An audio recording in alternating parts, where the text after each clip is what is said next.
Hey, this is WWE and ECW alumni, the Blue Meanie, and you're listening to PCW. The question is, are you ready? Let me talk to you. I will give you a show like you have never, ever seen before. Why? Because I can. What do you guys want to talk about? I am that damn good. I am the B-E-S-T. In the color red, in a world full of black and white, I am the eater of worlds. Yeah, if you're some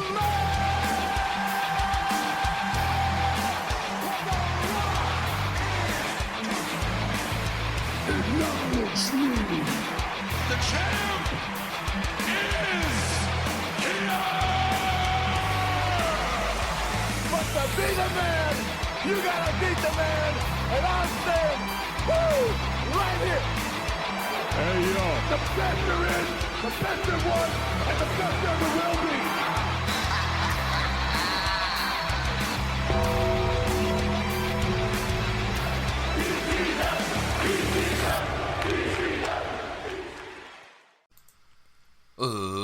Ladies and gentlemen, boys and girls, children of all ages, welcome back to another episode of PCW Podcast Championship Wrestling. I am your host, Wayne, also known as Semi-Dry Chicken, and boy, do I got a show for you. We got news, talking about certain superstars possibly returning, somebody had a stroke recently, somebody got fired, and the new location of Wrestlemania 43. Most importantly, we are going to be reviewing Wrestlepalooza. We're going to be talking about what matches are going to be coming up and listed, and what our predictions are going to be. So with that said, let me bring out my co-host. Usos! Hey, main event Jay Usos now in your city! It's just me, okay? Day one, it's just me, Day one, it's just me, okay? Day one, it's just light them all up and knock them down like this. I did. Hey, it's on me now, Hey, I'ma get them all. I'ma get them all, Yeah! I'ma get them. I'ma get them. Welcome back, Oos. Yo, what it do, PCW crew? Main event Dre Uso was back on your podcast. And y'all have to bear with me tonight, because in between talking, I'm going to be scarfing my face with some of this bomb-ass Jamaican oxtail and rice and macaroni and cheese that one of my lovely customers hooked me up with today. Nice, man. Oh, lucky you. I just had a bagel. You know? Big whoop. A bagel. Whoop. Alright. Alright, let's bring out the bad man.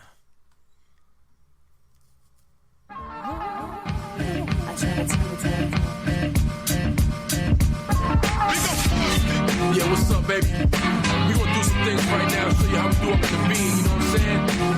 NY representing, Dirty South representing, Chi-Town, LA, they all doing that thing. We got a little something bubbling in the bean pot over here, you know? I got my crew right back gonna show you how it's done, straight up, hitting 1-2 like Manny and Ortiz, you heard? It's John Cena, baby, and we heating up the bean pot. Big up Boston, you know the whole... Throwing up those horns, Doyle. Oh, it's me. It's the Doyle. And man, what a crazy week in the wrestling world and the world in general, really. But I think there's one thing we can all agree on, and that's they got to stop showing Penta without his makeup and his full gimmick on, because he just looks fucking weird with just a mask on. Dude, doesn't he? I agree, man. It's gonna be all the way or nothing. Like, yeah, he I just agree. looks too fucking weird without the whole gimmick on. Yep, it's very true, man. Without the contacts, without the makeup on, Yeah. He looks very weird. No, you sit in that chair and you spend the next hour and a half applying makeup, for my pleasure.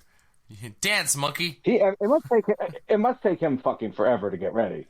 between the makeup and the contacts and the mask, and then he's got he's got a shirt and a pants, and then he's got this thing around his waist, and he's got gloves, and he's got kick pads, and he's just like he must spend half the fucking day getting ready. Oh yeah, man. I always thought the same about the Ultimate Warrior.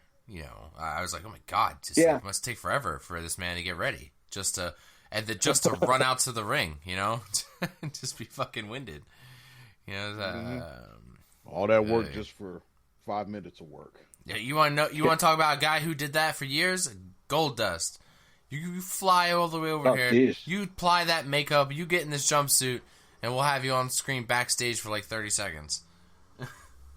Yeah. Well, I mean, if we're being honest, at this point, I would say probably the king of that shit is probably, I'd probably have to say Sting. Oh. You think about it, Sting's been doing it since the 80s, and he's still doing it to this day, although he's about to finally hang up the face paint.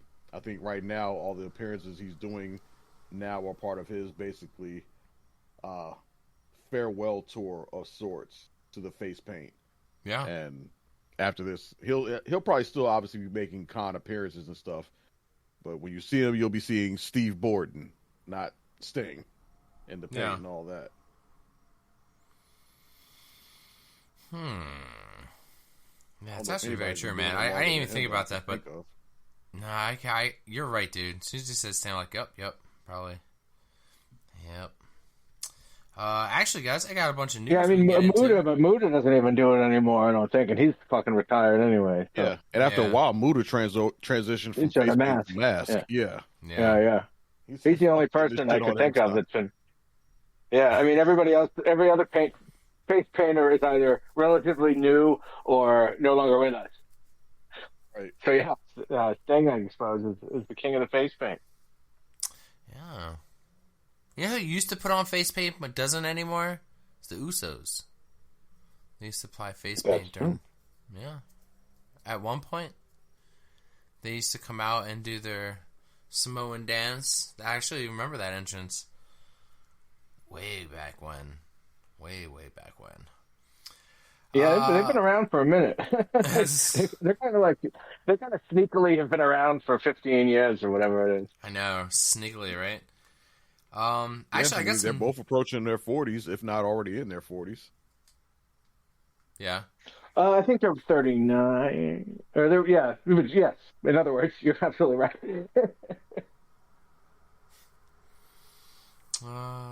I got a couple news articles we can go over, guys. News bumper. News team, assemble!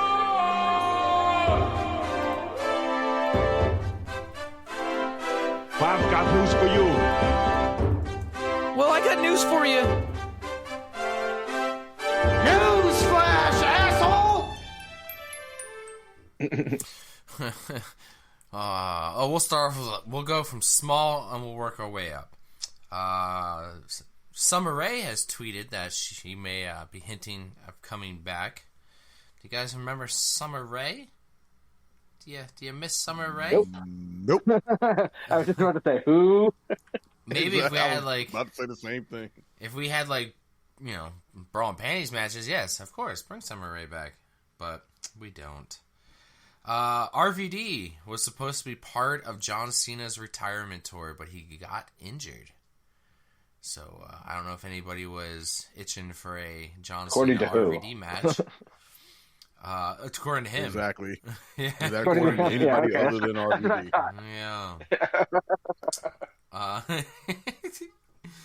Yeah. Guys, recently Andrade got let go.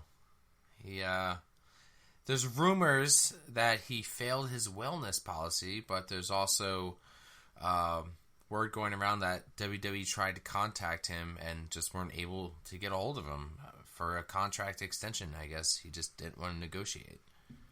So, who knows? He's getting to be one of these guys, is he just a huge pain in the ass to work with backstage or something? Because, seems to be a recurring theme with this guy. I've been a fan of his.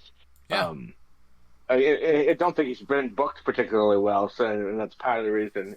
But I thought this tag team with Phoenix was starting to take off. I think I pitched them as winning the tag title a couple weeks ago. Yeah, so did I. It's so crazy. It's just sometimes these guys seem like they're finally going in the right direction, and then they're gone. Yeah. But I mean, it can't have been much fun working with your ex-wife. You know, that must have No, been fucking right. horrible. I think they should have paired him back up with Selena Vega, because she's also not doing jack shit right now. Yeah, she's not doing much of anything either. I think No, they I were agree. peak when they were together. You know? Yeah. Some of it also, I kind of wonder, is he one of those guys who thinks he's bigger or greater than what he actually is? Like, Yeah, I get the sense He'd be that he one of those thinks he guys should who, be in the main event picture. right, like he sees himself as a main eventer, and the book and WWE just doesn't see him as that. They're like, I mean, you're mid card at best, but he's like, and could that be causing issues or friction? Because he's wondering like, well, how come I don't have a match with Cody? Because like you ain't Cody level. Yeah. Right. Now I don't know I don't remember the circumstances of him leaving AEW, but let's say even if he wants to go back to Mexico, right? You got AAA is now owned by WWE, so that's out. And if he doesn't have a good relationship with AEW, they're in partnership with CMLL, so that's maybe a no-go also. I don't know what maybe he goes to Japan, but New Japan has a relationship with AEW also, I believe. So I don't know where he goes from here. TNA has a relationship with WWE. And as much as there's so much content on, there's not a lot of places to go. Right. Yeah, honestly, there isn't. In He theory, can't go to he probably AAA. could still go with those. I think TNA, in theory, he could still work for because they have a relationship, but they're not owned by WWE, unlike AAA. Well, not yet. Yeah, AAA would almost certainly be off the table, given that WWE more or less owns them at this point, and they might not want to take them on there. But TNA possibly. They could be like, okay, you can sign with TNA, but don't ask to pop up at no NXT shows.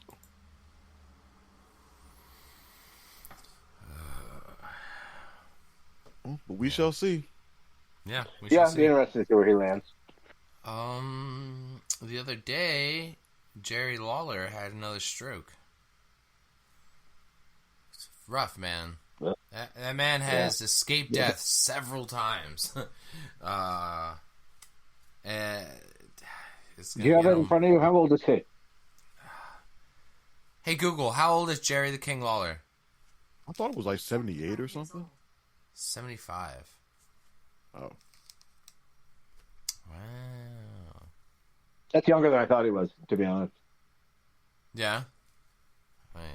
He's I'm pretty sure he's one of those guys that has like never drank, never smoked, never. I believe he had other vices, but it's just funny how the wrestling business seems to be full of drug addicts or people that have never touched it and nothing in between. Yeah. All right, guys. Or recovering drug addicts.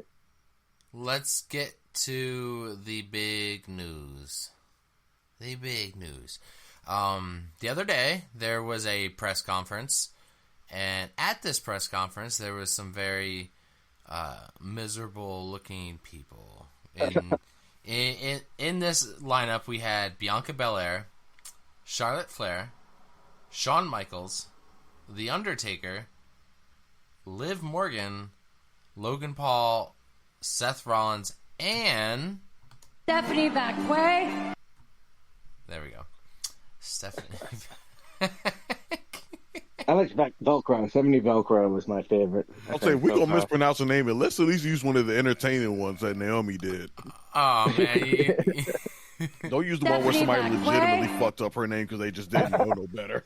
next episode I gotta get. Dude, Naomi has made me laugh with several of those. Stephanie Velcro or. Anyway, and Triple H, they were all up there, and shoulder to shoulder with good old Turkey Allah. I cannot pronounce this man's name. Turkey, that's his first name. Chairman of the General Entertainment Authority of Saudi Arabia. Gentlemen, our worst fear has happened. We are now going to be having WrestleMania 43 in Riyadh, Saudi Arabia. I'm almost positive I predicted this would happen about a year and a half ago. I think when the merger happened, I said look for WrestleMania to be in. I thought it would be maybe in the 30s. I didn't think it would be now, but oil money pins democracy in the main events. The female superstar revolution, mandatory turtlenecks for everyone. It's like, yeah. Yo, and we're gonna get seriously, a preview of that with the Royal Rumble. 30 beekeepers enter, one leaves. Ticket prices are going to be for billionaires. The working class fans are exiled to the couch. Let's talk that for a minute. Let's be realistic here. Doyle, I looked it up today.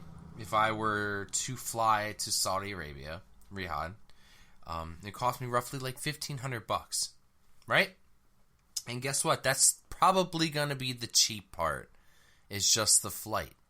Yeah. I don't think the hotels there, nor the tickets alone. I don't see green shirt guy being in the front row at WrestleMania 43. I'm sorry, man. I just shirt don't guy see. will be in the front row. Unless he's got Trinidad flag guy will be there. Green shirt guy will be in the front row. I do not doubt for a second that will be front and center as part of that. It finally came out that I guess people finally figured out how he's able to afford this shit. Yeah, we talked about it apparently before. He's a part of some package thing. I forgot what it was called, Go something or whatever, where he gets access to these tickets pretty much all the time, and whatever he wants them, he can just go through this thing and just get them. Yeah, I think he made his money in real estate. Yeah, he does real estate. He's got money to burn like a motherfucker, probably, because I guess he's really good at it. And he's part of this whatever program that's probably some exclusive rich people shit where it's like, hey, you rich as fuck. Log into this thing and you can get access to all this stuff that, that are sold exclusively to y'all that other people can't buy. Like these tickets he got an entrance at WrestleMania, I believe, right? I think he got to be timekeeper for one of the matches. He got all kinds of crazy perks and shit. But I think he's not.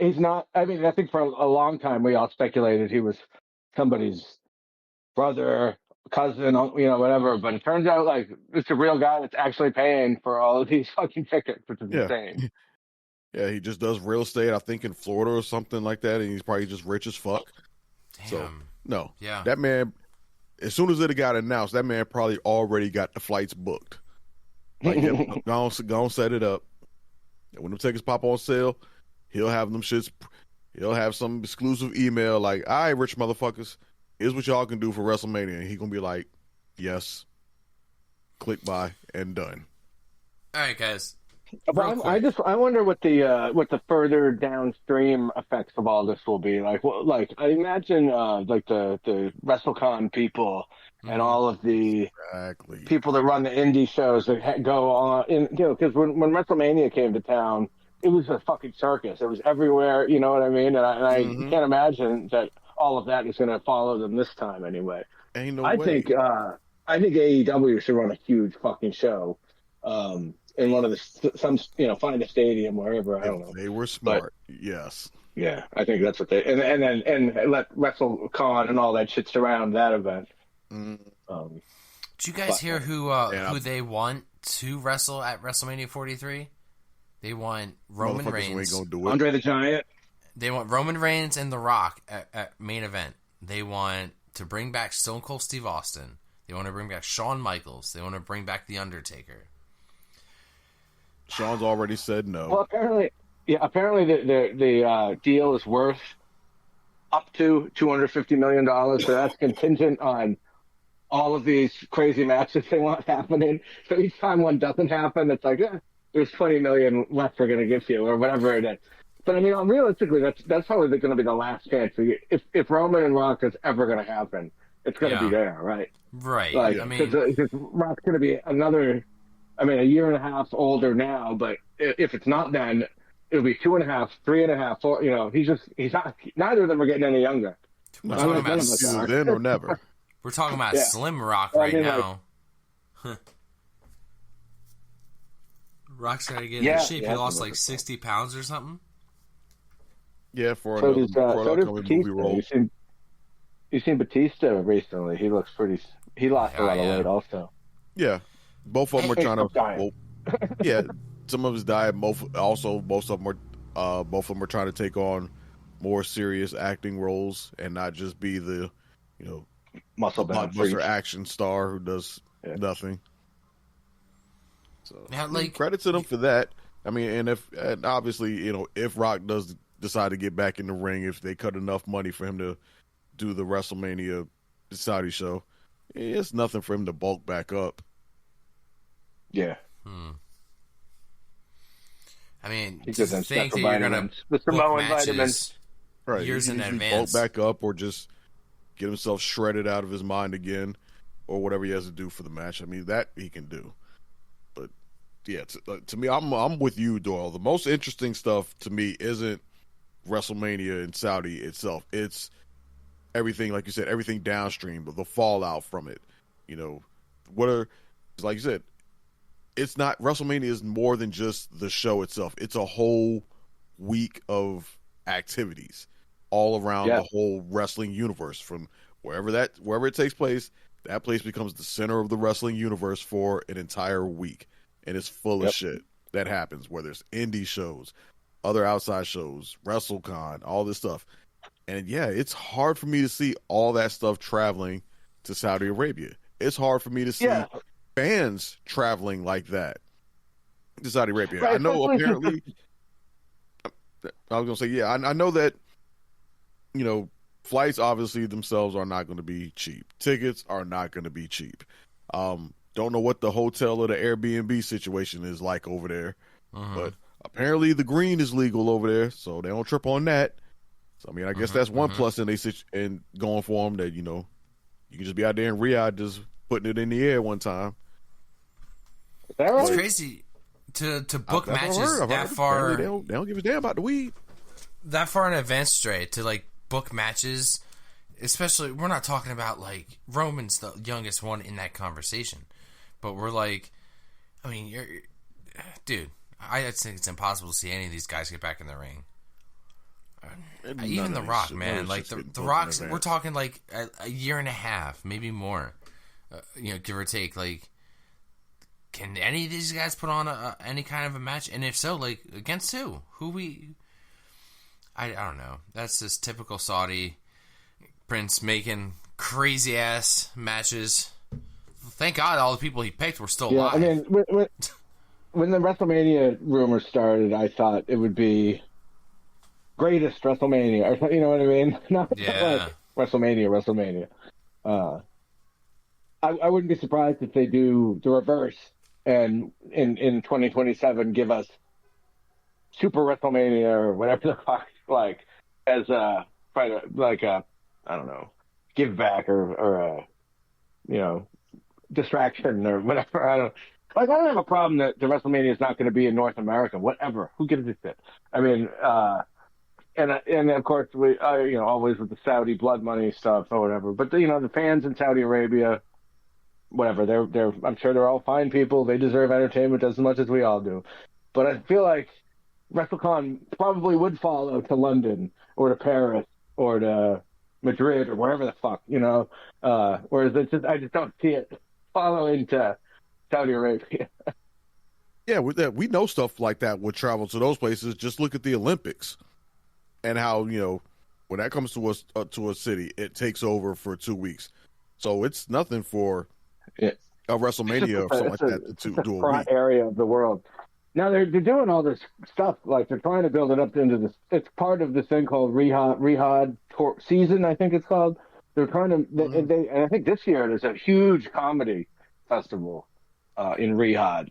Huge, like Dave Chappelle and Bill Burr and everybody you've ever heard of that's currently doing stand-up comedy right now is going to be at this thing. And and they got but it's all part of the sports washing thing that they're doing with the live golf. They're just trying to make you forget that they kill American journalists. They just killed one of their own journalists actually a couple weeks ago. We didn't really get that in the news over here, but it's just like I think that's it's just the level of we don't give a shit about the fansness about this whole thing. Mm-hmm. It's just I think it's gonna get them at some it's gonna get in a year and a half. Who knows what this business even looks like in a year and a half?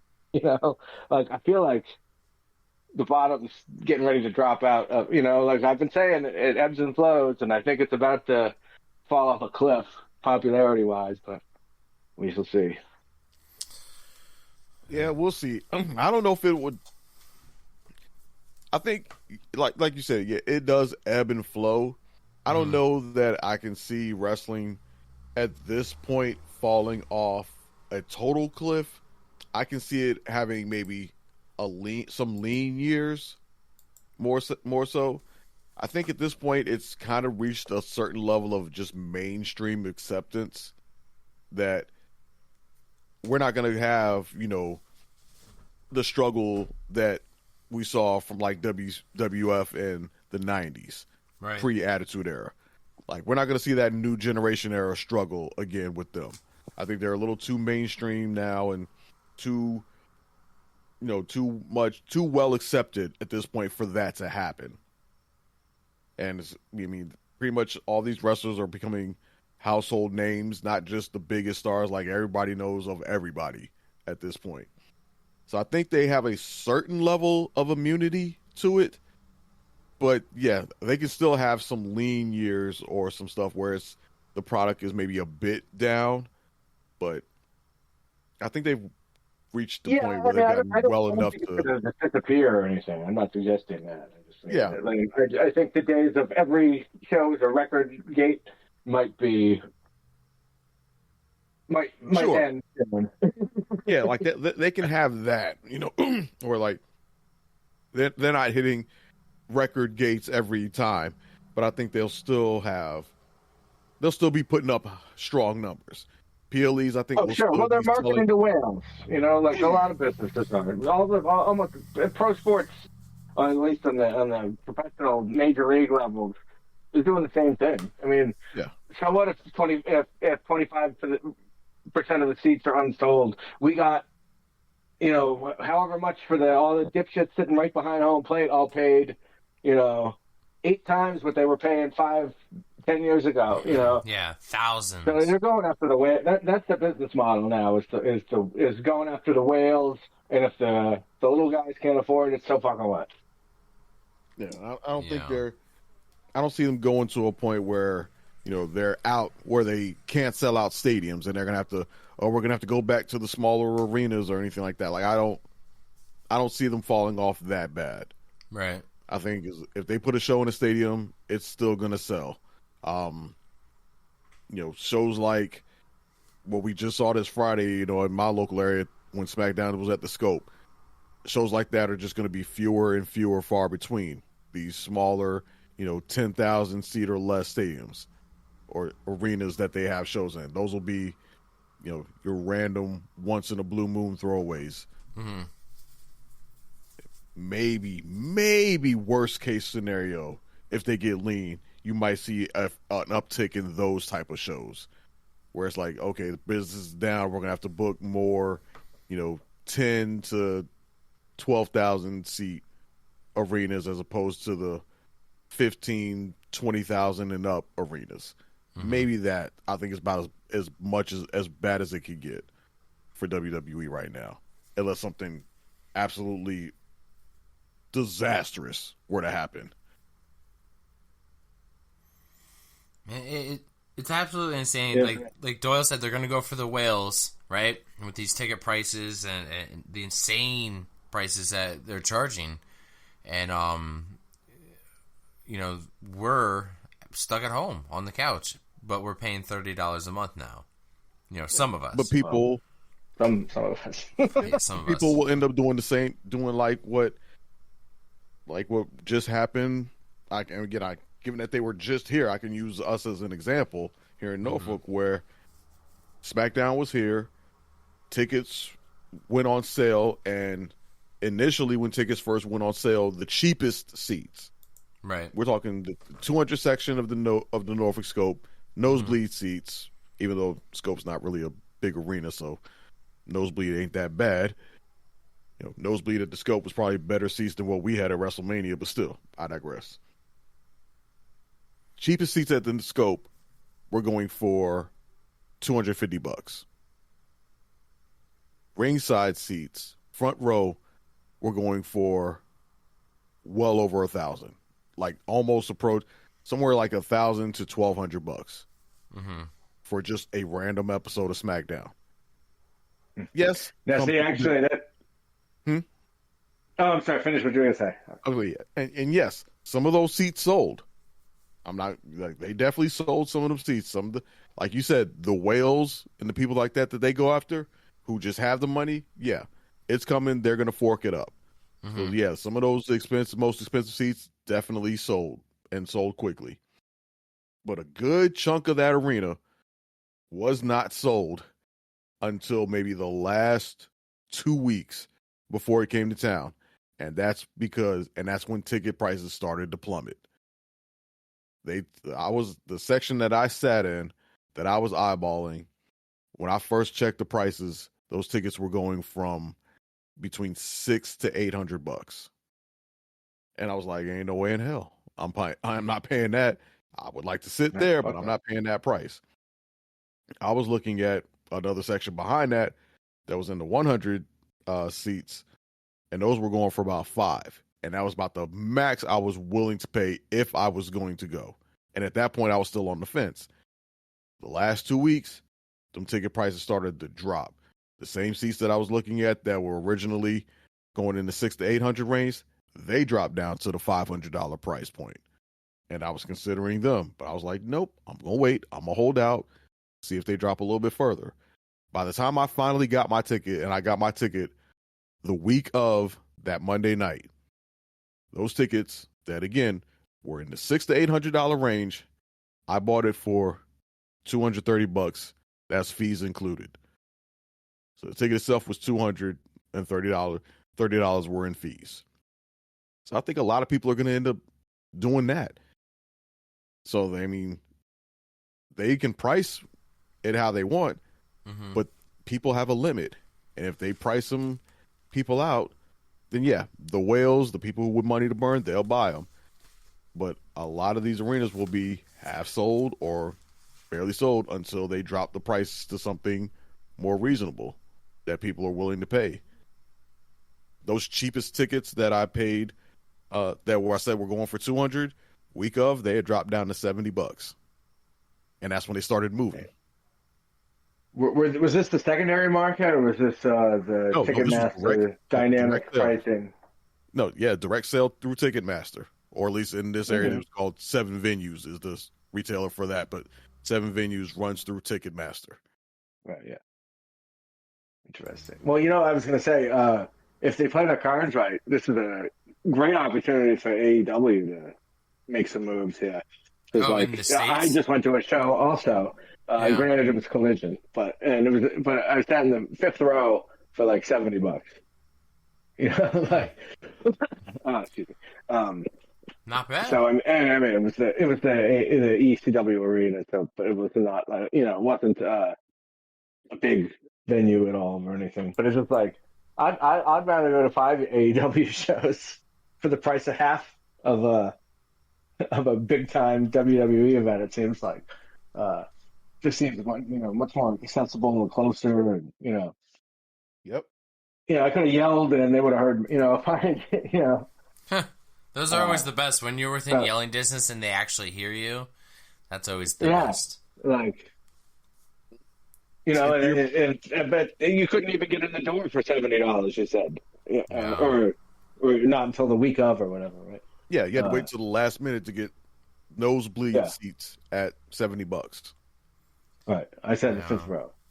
I basically sat, actually, it was a little farther towards the ring post, but basically sat where you and I sat, Dre, except they had a riser. It was basically the same seat. And that was pretty close. Yeah. And to your earlier point about AEW and WrestleMania, I'm in agreement with you there. I would love to see them, basically take a page out of WWE's book, since WWE wants to counter program everything that they do. I would love to see AEW be like, oh, y'all taking WrestleMania in Saudi Arabia? I bet. We're going to do something here in the States.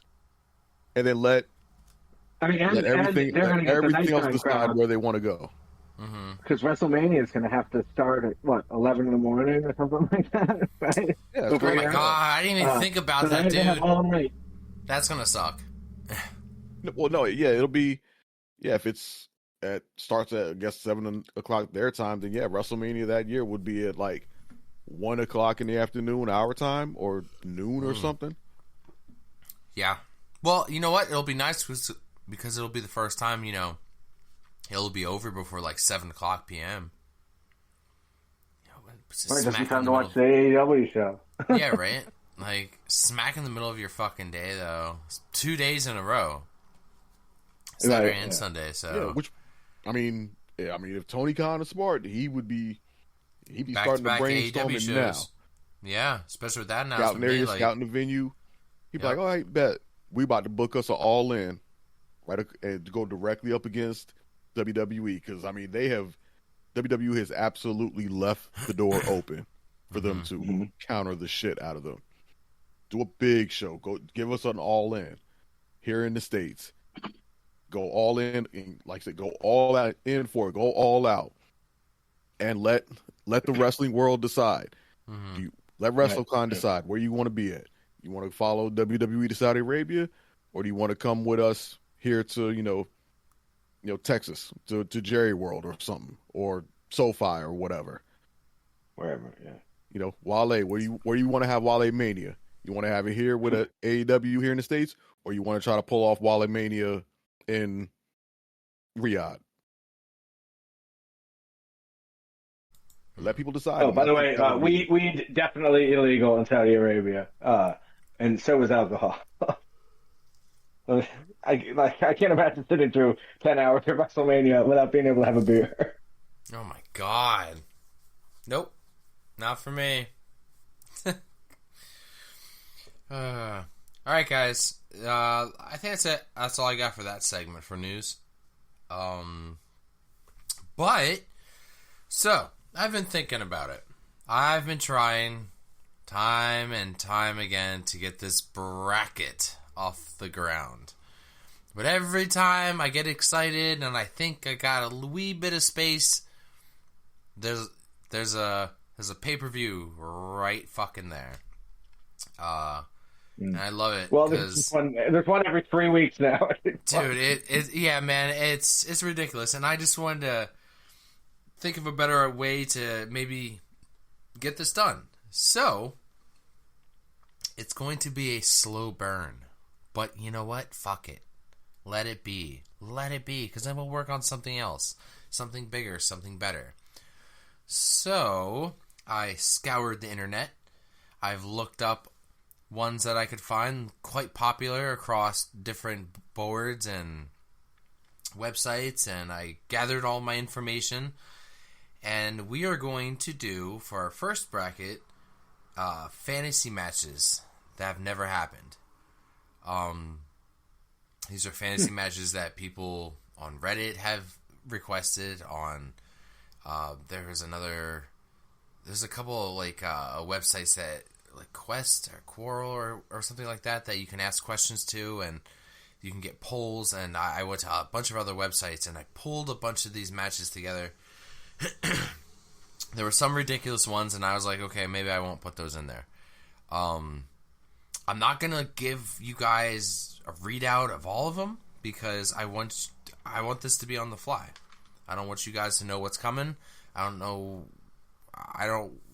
feel like it's gonna mess with, I don't know, future matches. I feel like it's just better you guys just find out like the listeners are. And I think I'm gonna have you guys both take a vote, and then I guess if we have to break it, I'll be the tiebreaker. Don't So want to be. what are we voting on exactly? Are we voting on which match we would rather see? It's going to be two fantasy matches, right? And we're going to vote out of those two fantasy matches, which one we would rather see over the other. You know what I mean? Okay. Like, And I have a follow-up question. Go Are ahead. these matches that might actually happen in 2025, or is this like No. Honor the Giant versus Big Show? Yeah, this Matches is that we like... know for certain will never happen. Yeah, these are most likely never to happen. A lot of these, Or like Mr. Perfect versus Will Ospreay or something. You Okay. definitely... These are all WWE. These are totally fantasy matches. But you do have to think, though, all of these wrestlers are in their prime. So when I do mention somebody from maybe the 90s and somebody from like current wrestling, like think prime, you know. Gotcha. So, we're going to bring up guys like Stone Cold Steve Austin and The Rock. Just in your head, what was your best version of him? You know, and you're more than welcome to put up that argument of why you think that man or woman is better. Okay, so we are going to start off with this first match. Where's my pen? Because I want to actually rewrite this and make this bracket really nice, considering I might have this for quite some time. All right, guys. First matchup, we have Shawn Michaels versus Seth freaking Rollins. Versus, so it's that match versus Big Daddy Diesel versus Drew McIntyre.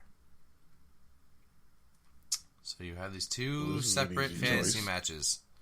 I know, some of these are going to be easy choices, some of these are going to be hard.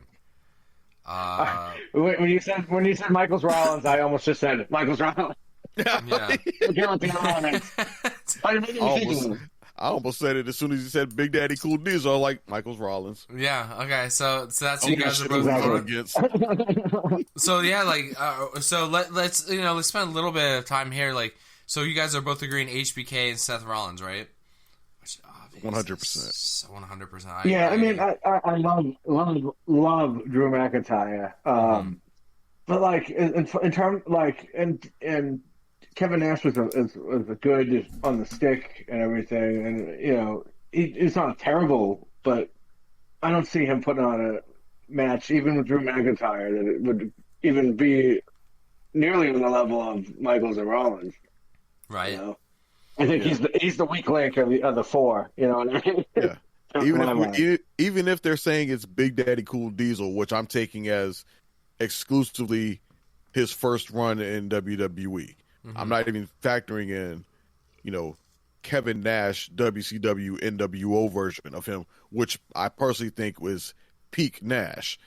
I'm just looking at just jet black hair, glove, Diesel, that version of him versus Drew. And I don't see them gelling well together in a match.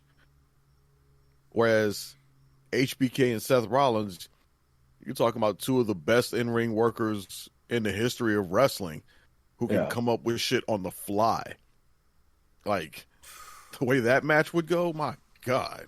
Yeah, I mean, this has 116 vibes, or like 215 vibes. Yeah. Now, let me ask you guys this: which it's version? Definitely a 116 bracket.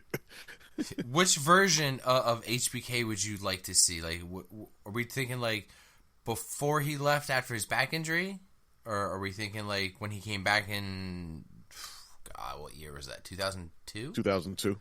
2002. Yeah. Are we thinking that? Or are we thinking his I personally think, for me, Shawn Michaels, I would say closer to his end of his career when he was fighting Taker. That's the Shawn Michaels I want to see versus Seth Rollins. Of maybe, I'm trying to think of my favorite version of Rollins. Like, I would like to see. I'm thinking the opposite. You're thinking of what? I'm thinking I think I'd go with the post comeback as well. Oh, okay. Like, really? I think he did his best work after he came back. I mean, granted, he couldn't quite do as much Right. But I think he's a better storyteller, and he was, he wasn't off drugs, and he wasn't a can of balls, I guess, as he was in the '90s. He kind of had his head on a little straighter, I think. Okay. Yeah, I mean, I agree. I think probably second run, Shawn Michaels was a better overall storyteller, definitely. Yeah, I mean, that's where you and get a better overall performer. But I'm thinking at it as just from a pure athletic standpoint, if pure in-ring capability standpoint, I'm still would pick first run Shawn. He had the speed, he had the ability, he could do anything and everything in the ring, and still tell good stories. Still had that guy. He was just, he had the backstage demons, but in ring, that man was fucking untouchable. Mm-hmm. First run. So that's the guy I want to see. If I'm talking prime peak, Shawn Michaels, I want to see that Shawn Michaels take on Seth Rollins. Okay. Oh, so Rollins. I think I would go with the Authority Rollins, the double champ Rollins, that era. Yeah. So now it's good because this is going to. I'm looking ahead a little bit here. So I mean, I think this is going to be good. This bracket, the way it's going to get down, and it's. I mean, right now, yes, it's going to be very easy the first few rounds, but after that, it's going to get tighter and tighter, and it's going to get a lot fucking harder. Oof. I wish I could tell you guys. I wish I could, but I can't. I can't. All right, so we're in agreement. HBK versus Seth freaking Rollins advances to the next round. And next episode, I will bring up another one, and so on and so forth, until we're done. And then we'll figure out what will our next bracket be. So, let's get into this PLE, shall we? This very first PLE on ESPN. It's no longer on the cock. So if you don't have ESPN and you're not tuned in at the kickoff show, I believe, starts at 6:30. We are just getting earlier and earlier. So early that WrestleMania 43 will start at 1 in the afternoon. So early. That's how we're just dialing it back even further. Well, one way or the other, this is going to be viewed on some sort of PN. Yeah, I agree. ESPN or VPN. I'm so interested, though, guys, in knowing the number. They're not going to give us the real numbers, but just to know the general numbers of how much did sales go up, like for ESPN Plus. Did they get a lot of subscribers? Is it it didn't way exist less until a month ago. Is it way less than WWE expected? Like, oh shit, like we were expecting, a way double. They're not going to report it if it's less. You'll have to look for some sort of third party outlet to somehow get a scoop or something like that. And they'll probably use whatever type of math they need to inflate the numbers. Like, they'll use a person like me who's grandfathered into ESPN through the old bundle, even though I don't have ESPN Unlimited, which is the thing that they're really actually trying to sell people on, because that's what gets you the PLEs and the WWE stuff. But they'll use somebody like me and say, oh, our ESPN app now has blah, blah, blah subscribers. And 70% of that number could be people who are already subscribed and just got rolled over. And maybe 30% of it is quote unquote, new subscribers. They're not going to report that new subscriber number if it doesn't look extraordinarily good. Fuck yeah, you're right.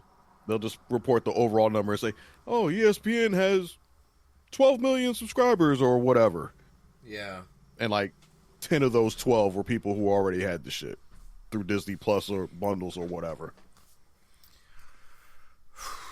Wrestlepalooza. What they're going to do, they're going to present it in a way that makes it look as good as possible. Uh-huh. Oh, of course. Yeah. What were you going to say, Doyle? I was going to say, I have the old ESPN Plus, whatever it's called now. I think it's called ESPN Select now, I believe. Something like that. But I do not have the unlimited either. So I'll probably be at work anyway, so I'll probably have to watch it later. On one of those sites that just has it, like Daily Motion or whatever. But I don't, as far as I can tell. It's because it still has All Out starting at 7 or 8 or whatever on my pay-per-view menu on my cable box. Now, if they put it on traditional pay-per-view, I can watch it. Because I can just buy it with credits that don't exist. But if they don't put it on traditional pay-per-view, yeah, I'm gonna be putting on the old eye patch and getting out the wooden leg. Yeah, staying on the seeds with the old Jolly Roger there. Wrestlepalooza was the name of professional wrestling event produced by ECW. If it sounds like a 90s pay-per-view name, it's because it was. 95. It was in 1995, 1997, 1998, and in 2000. In 1998 was the first time they aired it. The first concert I ever went to was Lollapalooza the second time, which was 1992. So yeah, super 90s name. And I think it's a fucking terrible name. It sounds so stupid. Wrestlepalooza. It just sounds idiotic. It's one of those things like, it's kind of embarrassing when a non-wrestling person hears it, or at least I feel like it would be. It's like, oh yeah, what show are you watching? At least SummerSlam sounds like, but Wrestlepalooza just sounds stupid. Palooza definition: a wild, crazy, and extravagant party.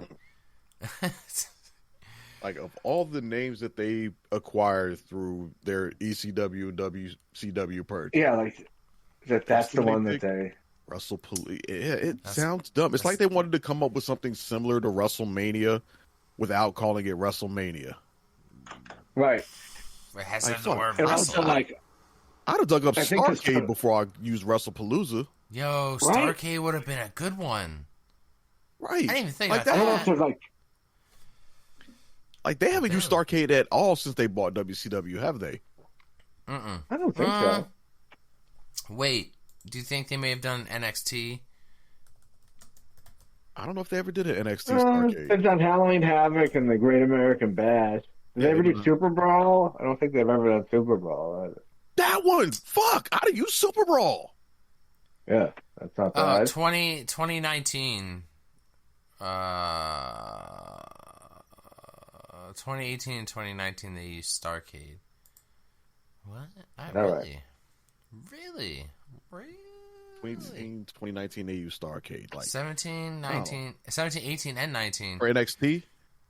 I think so. It doesn't really say. I don't recall any WWE Starrcade. No, yeah, it's WWE, man. Like, on the cover, like on the poster board, like Becky Lynch is the women's champion. Bobby Lashley. I'm looking at Lacey Evans, Kevin Owens, Rusev, Sasha Banks. Okay, so, like, real quick, because, like, I'm not trying to dig into this and go off topic, but, like, names on the main event was Bray Wyatt versus Braun Strowman in a cage match for the Universal title. I know, right? It fucking eludes me, too. Eludes the shit out of me. Roman Reigns versus King Corbin. Orton versus AJ Styles. Ricochet versus Andrade with Zelina Vega. Aleister Black defeated Andrade with Zelina Vega. Bobby Lashley with Lana. Kevin Owens defeated Kevin Owens. Like, yeah. Take me back. Which is crazy, because Starrcade was WCW's WrestleMania. That would have been a great one. But no, they fucked that. Wrestlepalooza. Yeah, when I was making an event invite to a bunch of friends to come over to my house, I was saying, come on over for Wrestlepalooza. And as I was typing it, I was like, I sound... Weren't you kind of embarrassed? I was. Right. A little bit. It's a little bit, dude. I was like... Exactly. Yeah, Wrestlepalooza. And like you can invite that one friend who doesn't watch wrestling, and they're like, what the fuck is Wrestlepalooza? It's a big event. Like, what do I gotta wear? What do you mean, what do you gotta wear? Just clothes. Like, what the fuck? Like... Palooza. Like, I wonder how how the ESPN folks felt about it. I want to have a show with y'all. All right, which one is it going to be? we're going to come up with one just for you guys, something exclusively to y'all. We're not going to use one of our old ones. To be just for ESPN, just to kick it off with a bang. It's going to be Wrestlepalooza. And they were like... Well, I mean, we can tell that they are pretty out of touch over there on ESPN with what even WWE is. Right, Doyle? That's correct. And with that said, I'm going to play this clip. How much out of touch are they? Here we go. Their first ESPN Premium Live event, WWE Wrestlepalooza from Indianapolis. John Cena against Brock Lesnar in the main event. Lewis, your thoughts on Cena versus Lesnar? You're going to break that down for us? Well, I'll tell you what. Brock Lesnar, he doesn't look human.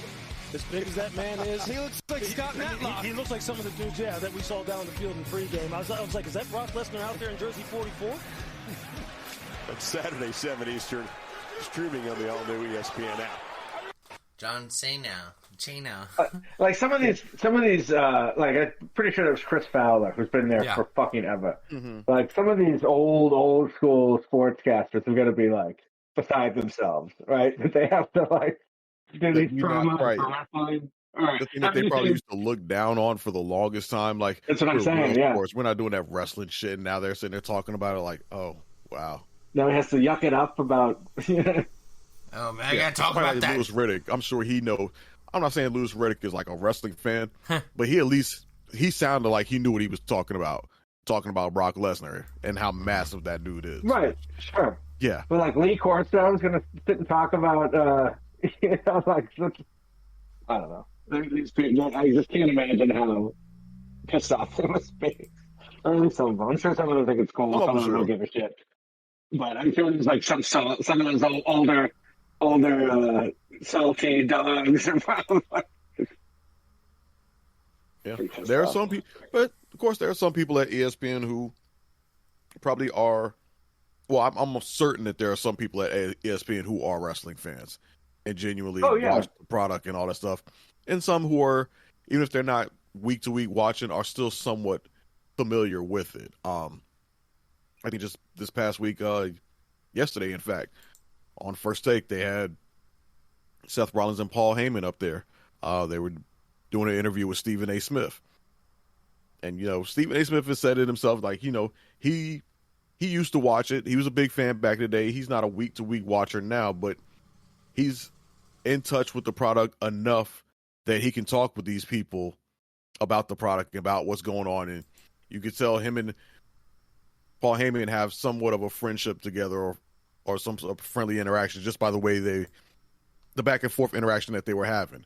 That's probably been built up through the numerous appearances that Paul Heyman has made on First Take, whether it was him and Brock Lesnar showing up or him and Roman showing up and now him and Seth showing up. So they have enough people there at the company to respectfully, I guess is the best word, respectfully cover the product. Mm-hmm. As long as they make sure they pick and choose carefully who they let talk about it and not have the old Monday night football guy try to read a prompt for it who clearly doesn't know what the hell he's talking about.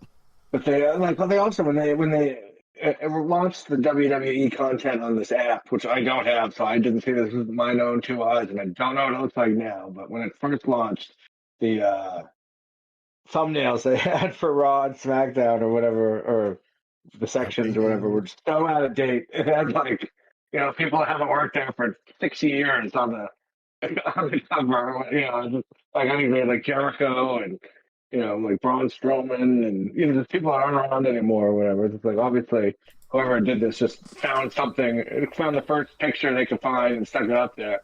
I think it was just probably a little placeholder, but definitely. Yeah, and as much as there are plenty of people that do follow it, I'm sure there's plenty of people that couldn't give a shit. And I mean, there'll be enough that every now and then we'll get a complete botch like Chris Fowler gave us.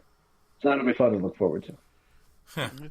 But to their credit, if you go on ESPN's website, WWE has its own section right there with everything else, like boxing, MMA, NFL, NBA, racing, WWE. WWE comes before WNBA. Huh. Well, yeah. What doesn't? Huh. Nice. All right, guys, let's get into this card here. We only have 5 matches on the card, which is kind of standard.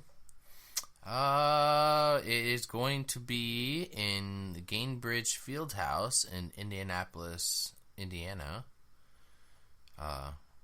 After this, PLE will be No Mercy. No Mercy is supposed to take place September 27th, NXT, and that will be on Peacock still. NXT PLEs will be on Peacock for the remainder of the year. But everything else is on ESPN. I just read something that the ESPN has no plans to put the library on there. So I don't know what the fuck is going to happen with the library. Oh, wonderful. But that's a whole separate issue. Yeah. It'll just disappear. As of now, it's still on the cock, I believe. Well, they currently have articles about the undisputed WWE Championship history and articles on the WWE Tag Team Championship history and other things.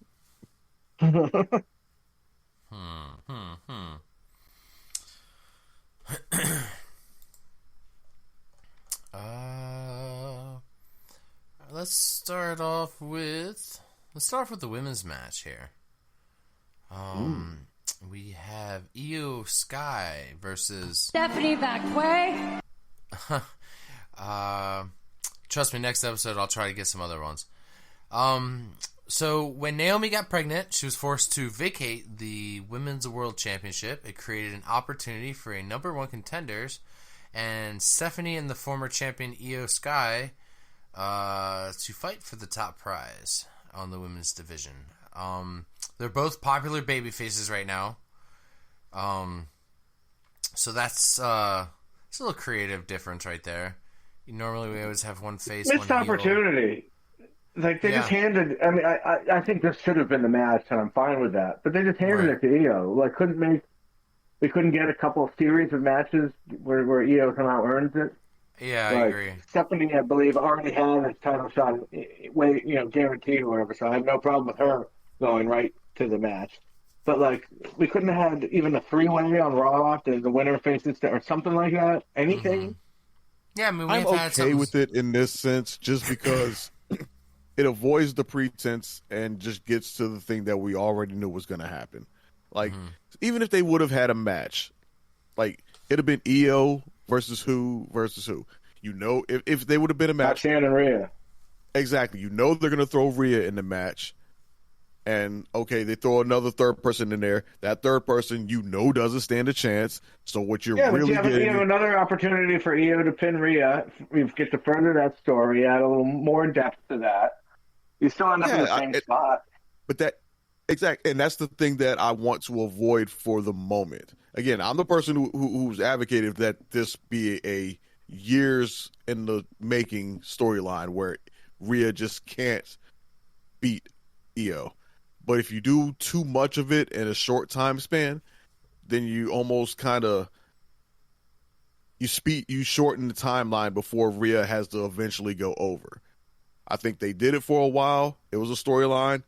Now we can step back away from it, and when the time is right, we can get back to it. But if they'd have done it again and just beat that, I won't say a dead horse, but if they'd have beat that drum again of, damn, once again Rhea can't get it, then you run the risk of people itching to have Rhea go over too soon.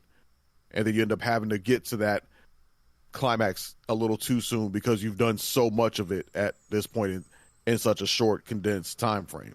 So I'm okay with the fact that they didn't do it this time, and they just, again, skipped all the pretense and just got to Iyo versus, Stephanie VaquerSingles. So this is one instance where I'm fine with them just picking and not just giving us yet another tournament or another triple threat with an outcome that we already know is going to happen. Mm-hmm. Just skip it and get to it. Well, we're there.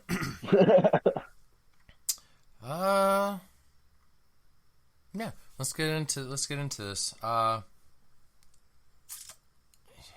think we're gonna have Stephanie walk away with the title. Given, I know Iyo Sky is so over right now, but the intense rivalry she's having with Damage Control, for former Damage Control teammates, the Kabuki Warriors. She's opposed to partner up with Rhea Ripley, probably to settle it. Not poised, I should say, to partner up with Rhea Ripley to settle it. It'd be interesting to see Stephanie with the title. I don't know all much about her from NXT, but I do like her. She cooked. She cooked. Yeah. She was cooking in NXT. And I think it'd be awesome. Sometimes, like, an opportunity like this comes along where you can get thrown into the spotlight. And I think they're going to put on a hell of a match because, I mean, you're doing it with fucking Iyo Sky. She's going to give you a great fucking match. I don't see any interference, though. Like, I don't see the Kabuki Warriors interfering. I think she's going to lose clean.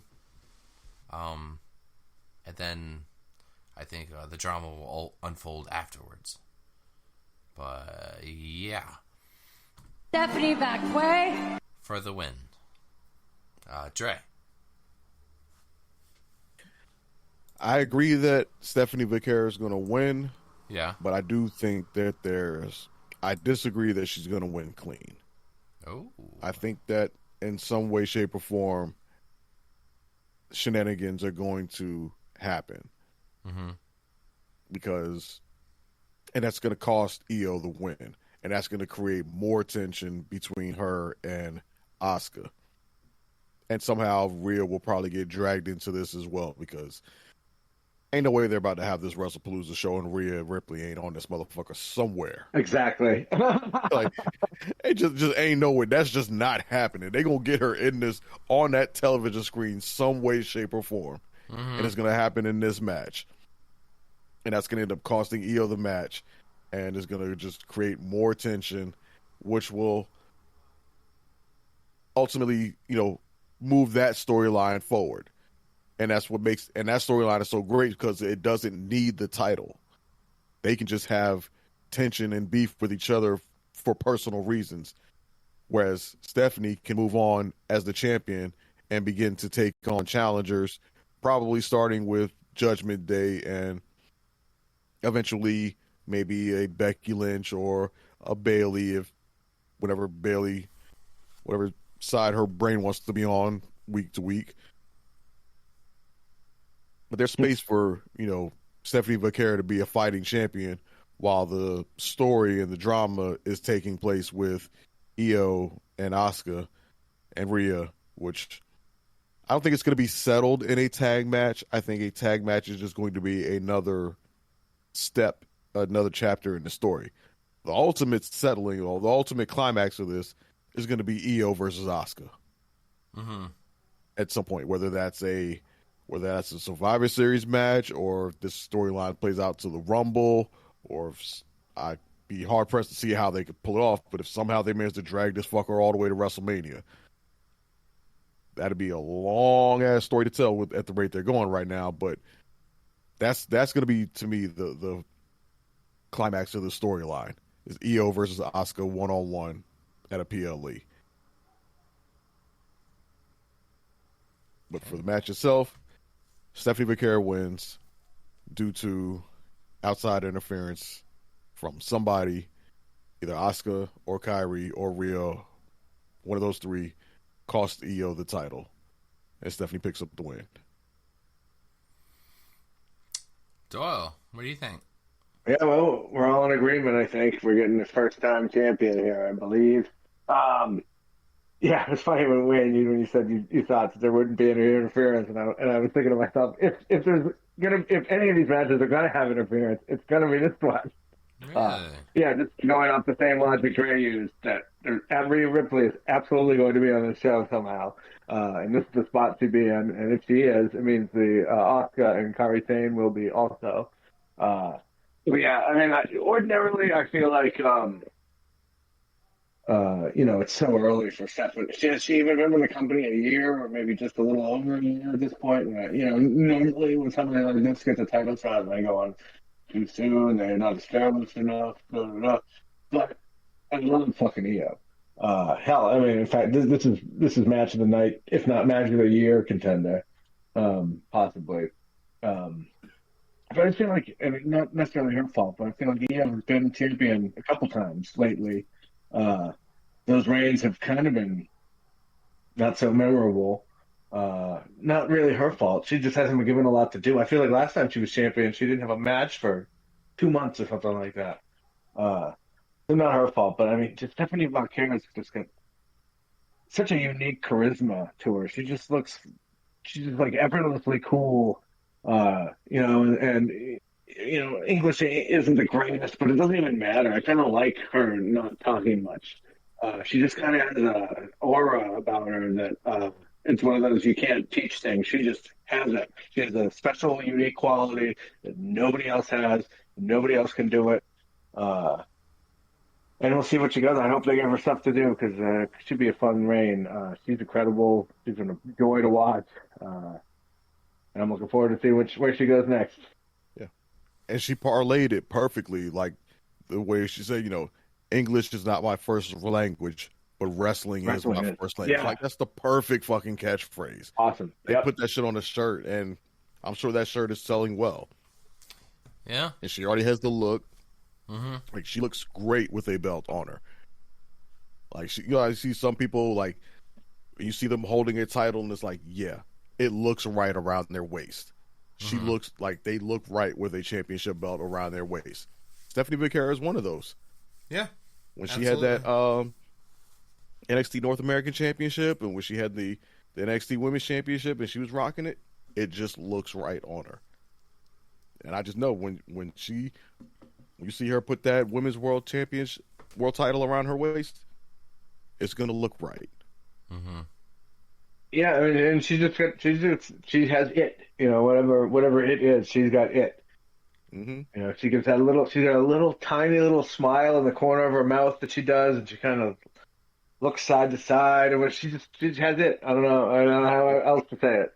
That intensity and just something as simple as when she just holds that one up, and it's like, yep, it aura for days, effortless aura.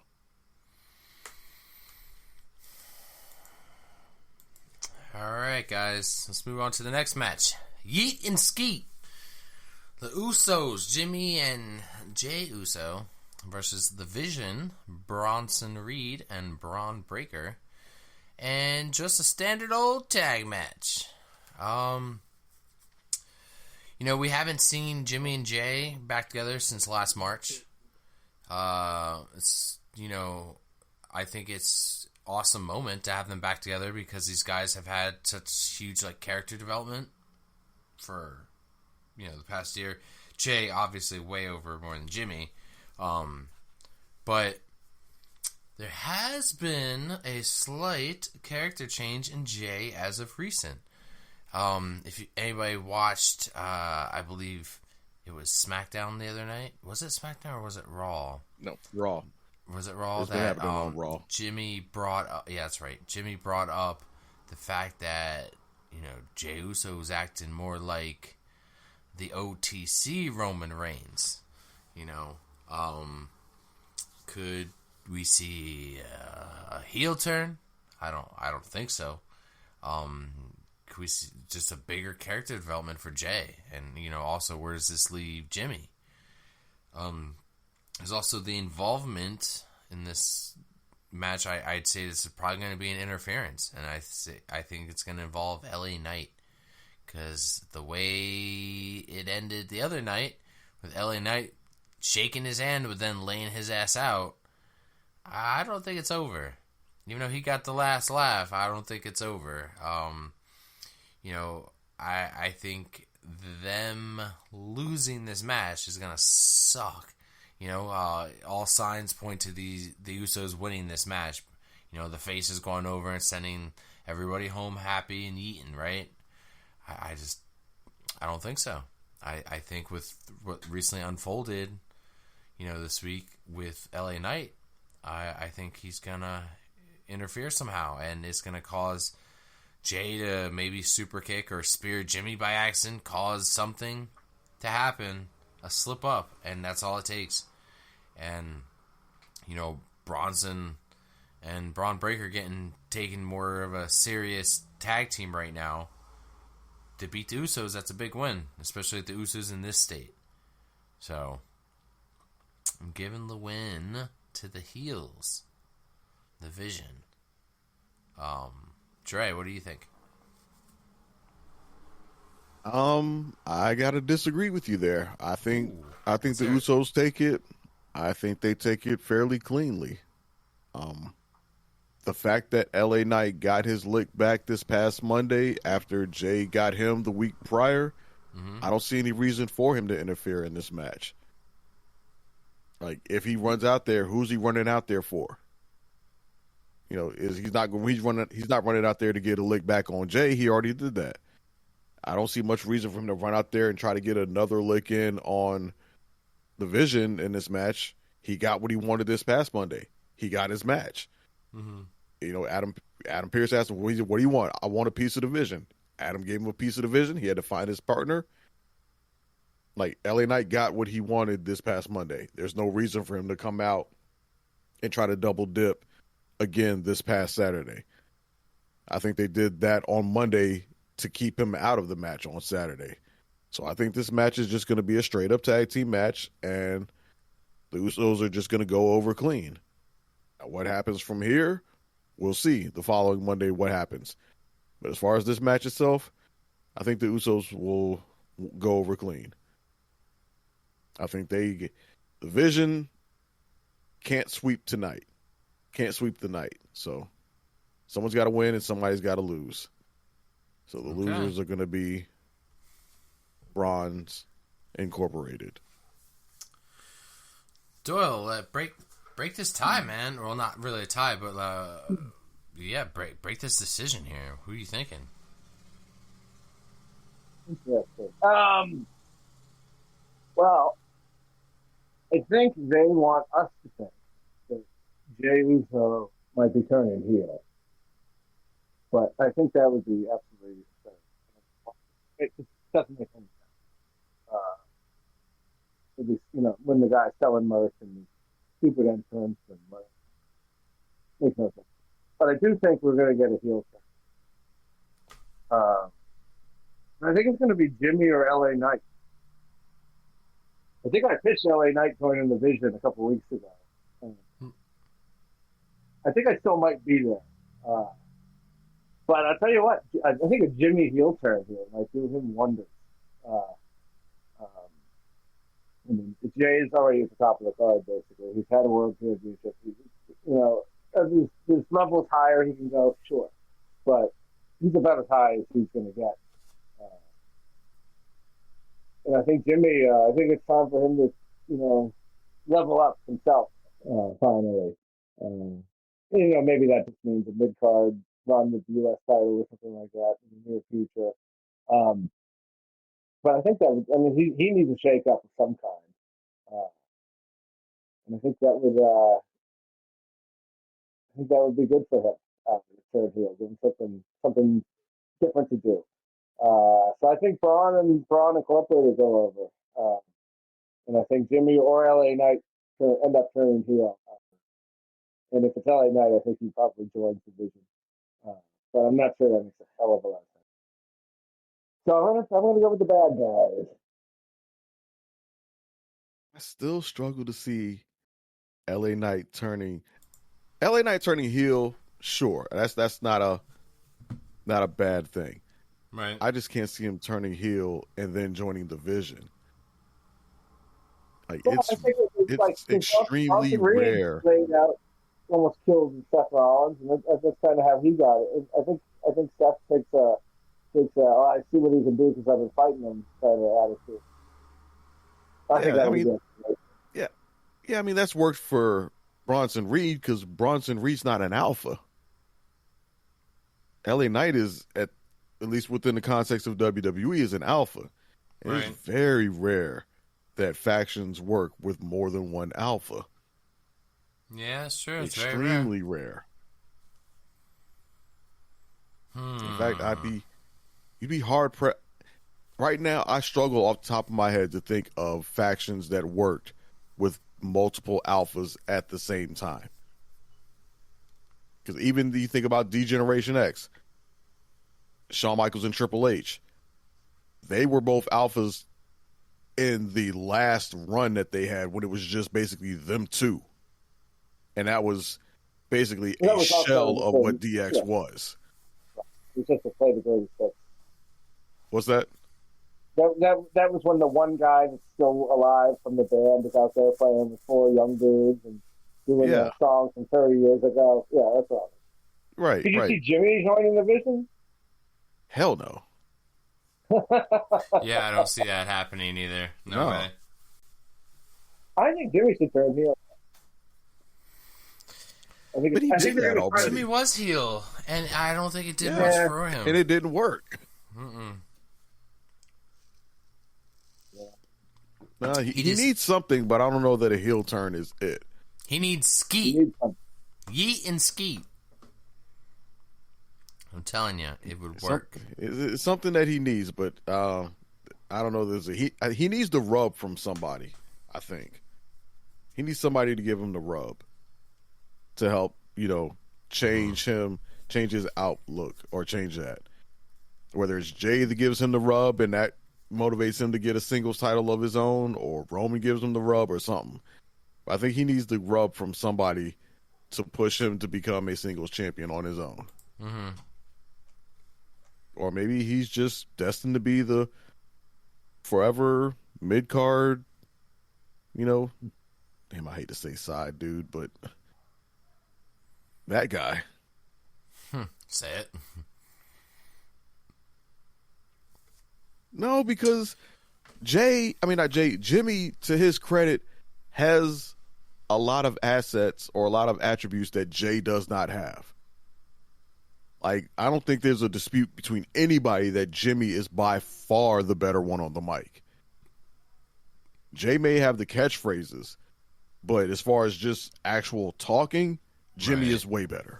I actually agree way with you. better. Yeah. Before Yeet happened, yeah, that's where you can really tell who was better on the mic before Yeet happened. Yeah. Jimmy was doing most of the talking in the promo, and then Jay would be the one kind of backing him up and ad-libbing a little bit, but Jimmy was the real talker.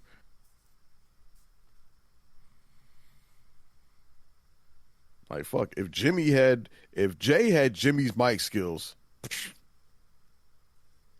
Jay would be Roman 2.0 right now. Was it Gunther earlier this year said to Jimmy, like, what would have happened if you had said Yeet first or something like that? Something like that, yeah. Like, whatever. Yeah, I think that was right. I think that was the same episode where Jimmy slapped the dog shit out of his ass. Yeah. I think you're right. Slap the dog shit out of his ass. Yeah, like Jimmy has traits. He's got the ability to talk on the mic. He just doesn't have Jay's aura. Like Jay just has the presence. He just has the aura and the health. It's the other thing that's hurt Jimmy a lot is injuries. Yeah, every time they get him going, he's okay.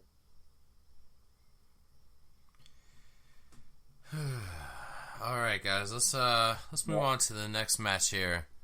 Next match, we got Cody Rhodes, our undisputed WWE champion, versus Drew McIntyre. On August 8th episode of SmackDown, undisputed champion Cody Rhodes and Drew McIntyre were involved in a tag match, with Rhodes team winning via disqualification. Following the match, McIntyre attacked Rhodes with the title belt and performed a Claymore kick on Rhodes through the announce table. A month later, September 12th episode of SmackDown, after McIntyre defeated Rhodes' longtime friend Randy Orton, McIntyre was about to perform a Claymore kick on Orton through the announce table. However, Rhodes returned and assisted Orton, following a brawl with McIntyre. Rhodes stated that he would see McIntyre at Wrestlepalooza, and a title match was confirmed for this event. Let me ask you guys, are either of you guys excited for this fucking match? I mean, the match itself is going to be good. I'm looking at this as maybe the first chapter in a feud, in a multi-match feud. Like, I don't think this is going to be a one and done where, okay, Cody beats Drew and then Drew just disappears and goes off to something else. Right. I think these two are going to be feuding probably for the rest of the year. I could believe that. Yeah, I mean, like, I think the reason why it's been so lackluster, and it's pretty obvious, it's Cody's been gone for a while. He's been filming Street Fighter. This is why I think the last PLE, I was not a fan of Cody just winning this title to begin with. Because I knew when he would win this title and then he was leaving right away, it's like, I don't know. That's why I don't feel so much for this. His whole thing in the lead up to the Roman match was, I'm going to be a champion that actually sticks around and is around. Right. And now he's gone for 2 months or whatever it is. You know? Yeah. Dre, I think you're right, though. I think we're going to get a feud here, and within that feud, I think it's going to absolutely get better.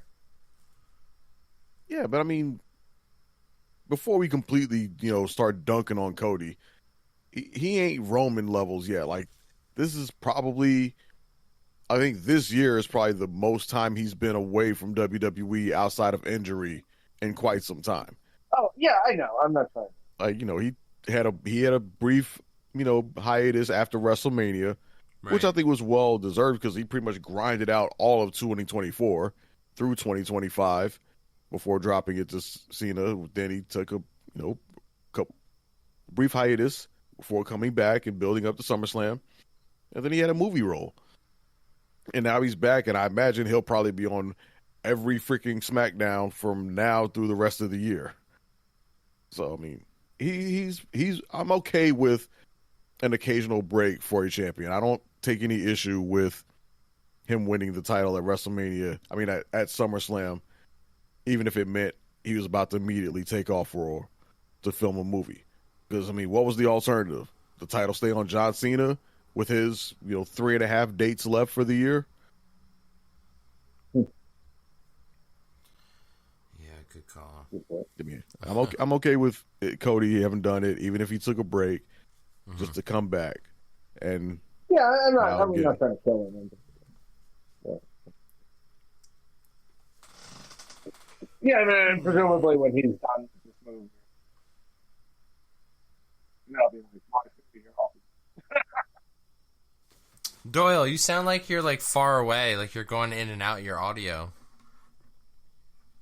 Yeah, I've been having audio issues.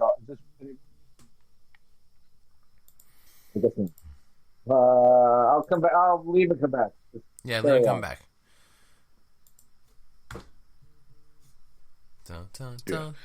I guess to this, as far as this match itself goes, like I said, I think it's going to be a good match. Mm-hmm. I think this is, like I said, the start of an ongoing feud. It's kind of hard to predict where it's going to culminate at, given that the pay-per-view or the PLE calendar for the rest of the year is still somewhat unknown. I mean, we've got we know we got Survivor Series. We've got a Crown Jewel in Australia. And then what else do we have other than that that's known? I mean, a couple of Saturday night main events, but outside of that, we don't really, any other PLEs, I think, are still unannounced as of now. Yeah. Now, granted, there's probably only one that's unannounced because of Survivor Series will probably be November. Crown Jewel is October? I'm guessing. Yeah, I think it's October. I'm looking at it right now. So I mean, hell, those might be the Saturday night, two Saturday night main events also.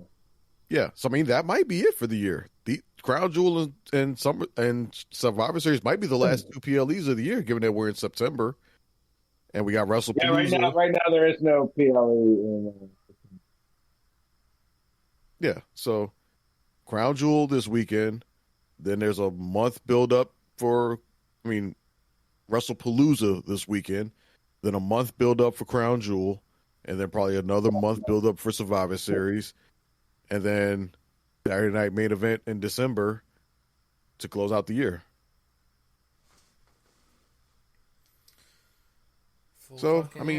I could see the Cody winning now. Crown Jewel, we get maybe a rematch or something else with the stipulation or something else going there. And then they'll figure some shit out for Survivor Series. Yeah. Those two will be on opposite sides of some sort of Survivor Series match, perhaps. Right.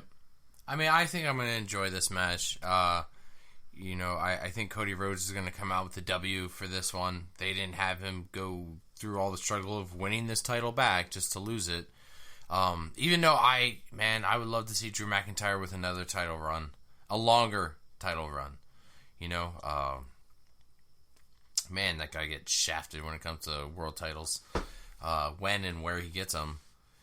But I'm hoping he can't be the forever challenger. At some point, he's got to come through. Yeah, exactly. For what's on the card, I'm content with it. I just think, like I said, the build up to it was not all that much for me. But I think the next time we're talking about this, my tone will probably change.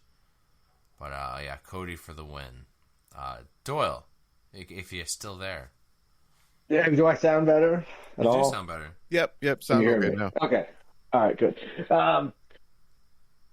If this was just a regular old pay-per-view, I would think maybe a little differently about it, but it's the first ESPN thing, and I think there's a not totally impossible chance that they want to do something shocking on this first show, and I could see, and like I think Dre said, this it doesn't feel like the last match; it feels like the first match, and I think it is.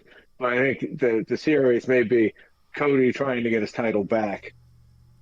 You said Drew has to win this at some point. I agree with you. I think maybe, just maybe, they want to do something crazy, something shocking, something big momenty on this first, something viral on this first ESPN show. But I think there's an outside chance. I don't think it's a foregone conclusion that Cody's going to retain the title. I think it's most likely, but I don't think we can totally just out of the pocket say Drew has no chance. I think he's got a better chance than he would have at any other non-Big 5 or 4, however many big pay-per-views we have now, if it wasn't this first ESPN show, but it is. I think Drew has a decent shot of pulling the upset here. And, of course, that's who I'll be rooting for. You make a compelling argument, and I would probably be inclined to agree with you that, yeah, it'd be, big show, give us something to talk about, give something for everybody to talk about, give us that big oh shit moment, that shock moment, the thing that goes viral. I would be inclined to believe in all of that if it weren't for a little thing that WWE has done called Saturday Night Main Event.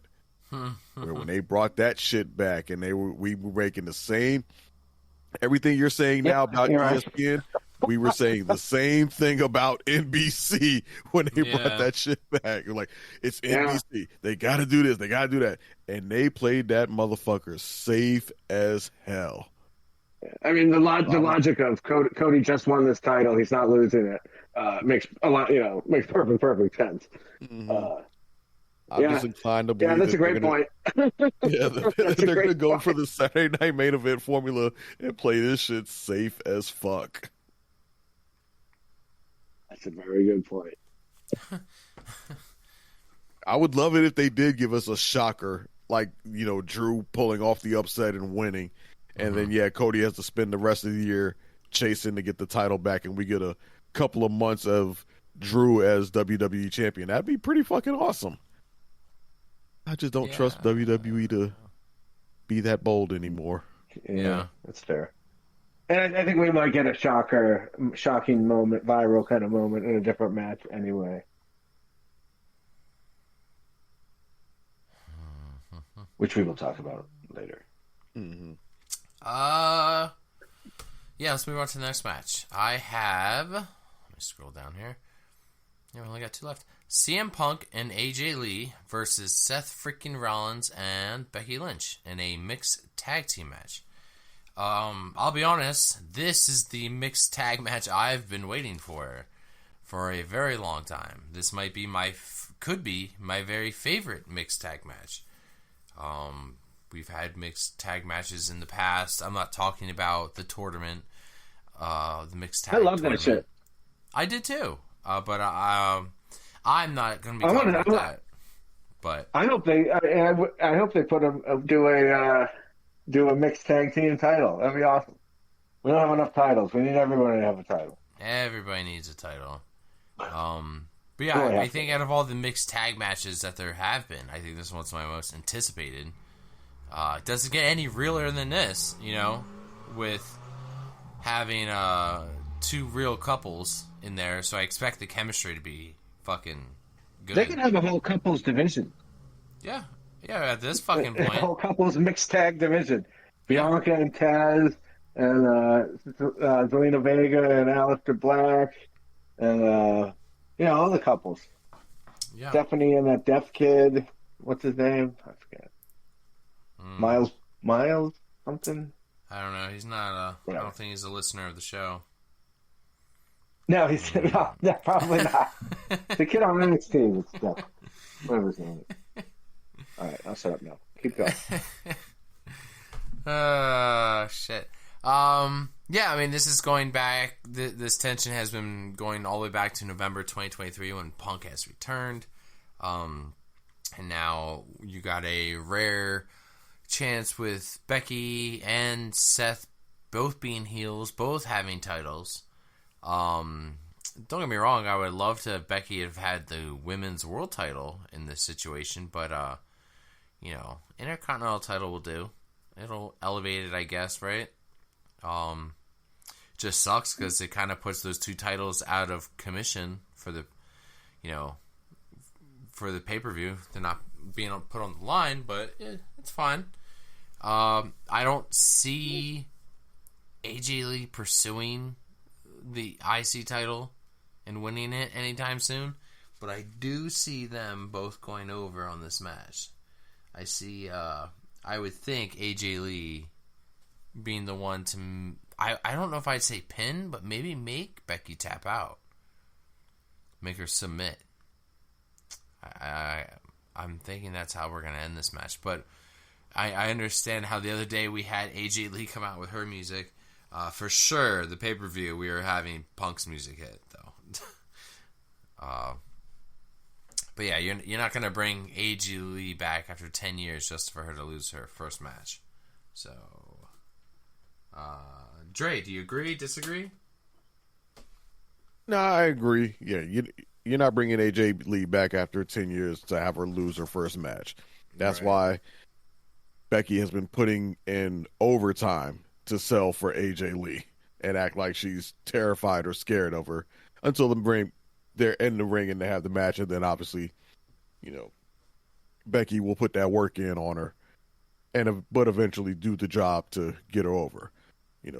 One thing Becky has shown that she has no problem with is putting people over. So, yeah, Seth and Punk, they've done their thing back and forth. We've seen that plenty.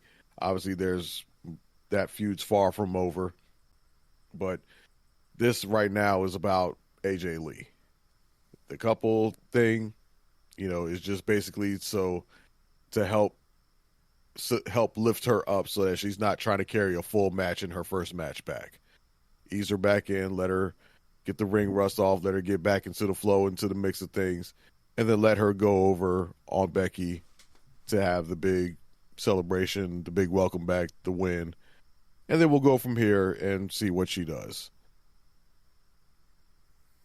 Yeah, I mean, do we know if she's just doing this match, or is she coming back full time, or coming back part time? She's back full time. She is re-signed with WWE as a full time competitor. Yeah, they showed she had a video on social media after the same night she came back in Chicago of her signing a WWE contract backstage with her and Triple H signing a contract. So this is not just a one-off or a momentary thing. She is back in the mix, full throttle, full-time competitor. Right. Well, I think after the last pay-per-view, when this was obviously what was going to be happening, I think I poo-pooed the shit out of bringing AJ Lee back after all this time. But I got to tell you, credit where credit is due. I thought her comeback promo was fantastic. I never thought I'd hear a crowd chanting therapy. Yeah. That was pretty good. It remains to be seen what she looks like in the ring. Whether she looks more like Becky or Bella. I'm kind of still a little skeptical there, but man, I don't remember caring for her very much, but I really loved that promo, and I thought she was great the next week when it was the four of them doing the promo, and I was kind of glad that fucking her stupid ass husband took kind of a back seat, and let her cook, and of course Becky is fucking amazing, and so is Seth. So yeah, I think this should be a lot of fun. Yeah, I think Wayne said they're not bringing her back after a decade, and I mean, I expected her, but she's so much more over than I thought she would be, and especially given that, I can't imagine that the Punk and AJ don't go over. And plus, I feel like Steph has just been getting over on Phil there.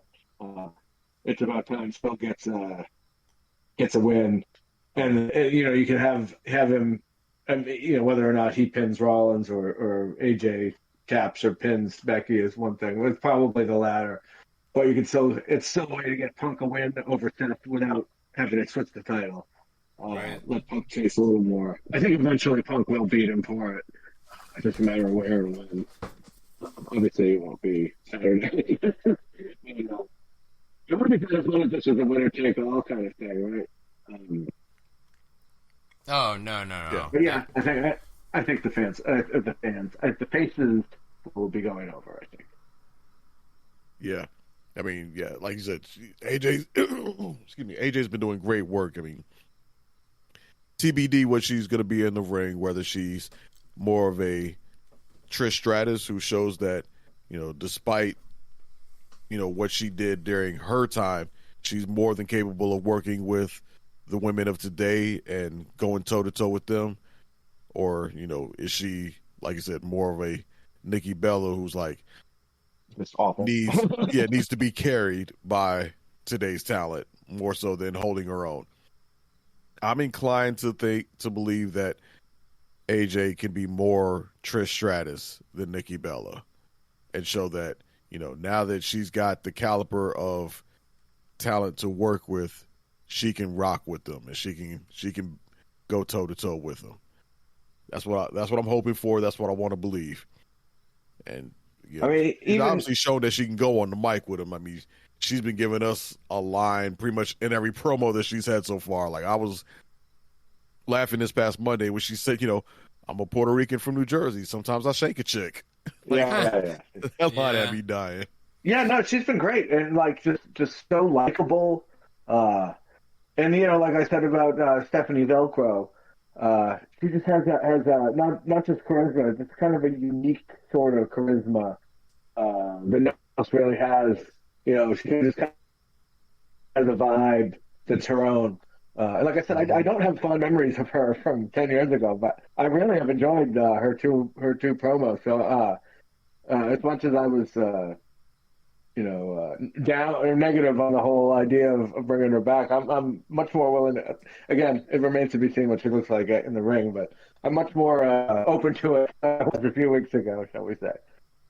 Yeah, Now, granted, I wasn't watching during AJ's run. That was in the time where I was tuned out on WWE. So, as far as seeing actual matches of her, I can't recall any of note that I've seen. So I can't judge what her in-ring work was or talent was then. See, I watched at the time, but yeah, but I do know that was very much the Divas era period was pretty much a very low time for women's wrestling in WWE. So I wonder if it's a case of she's a product of what she had to work with, or was she part of the problem?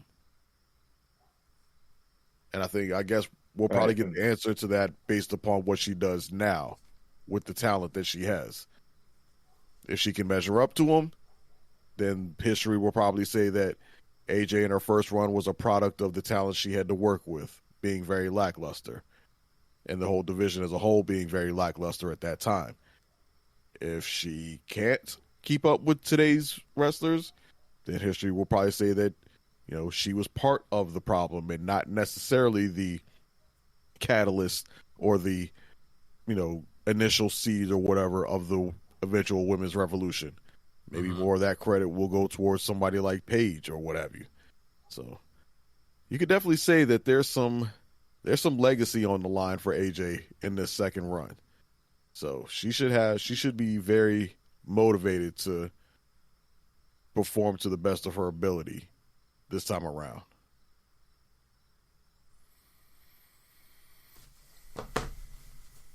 yeah, we'll see what she ends up looking like. I don't know if 10 years off is a good thing or a bad thing. It's 10 years where she wasn't getting dropped on her head, but it's also 10 years that she hasn't been doing it, and it's one of those things.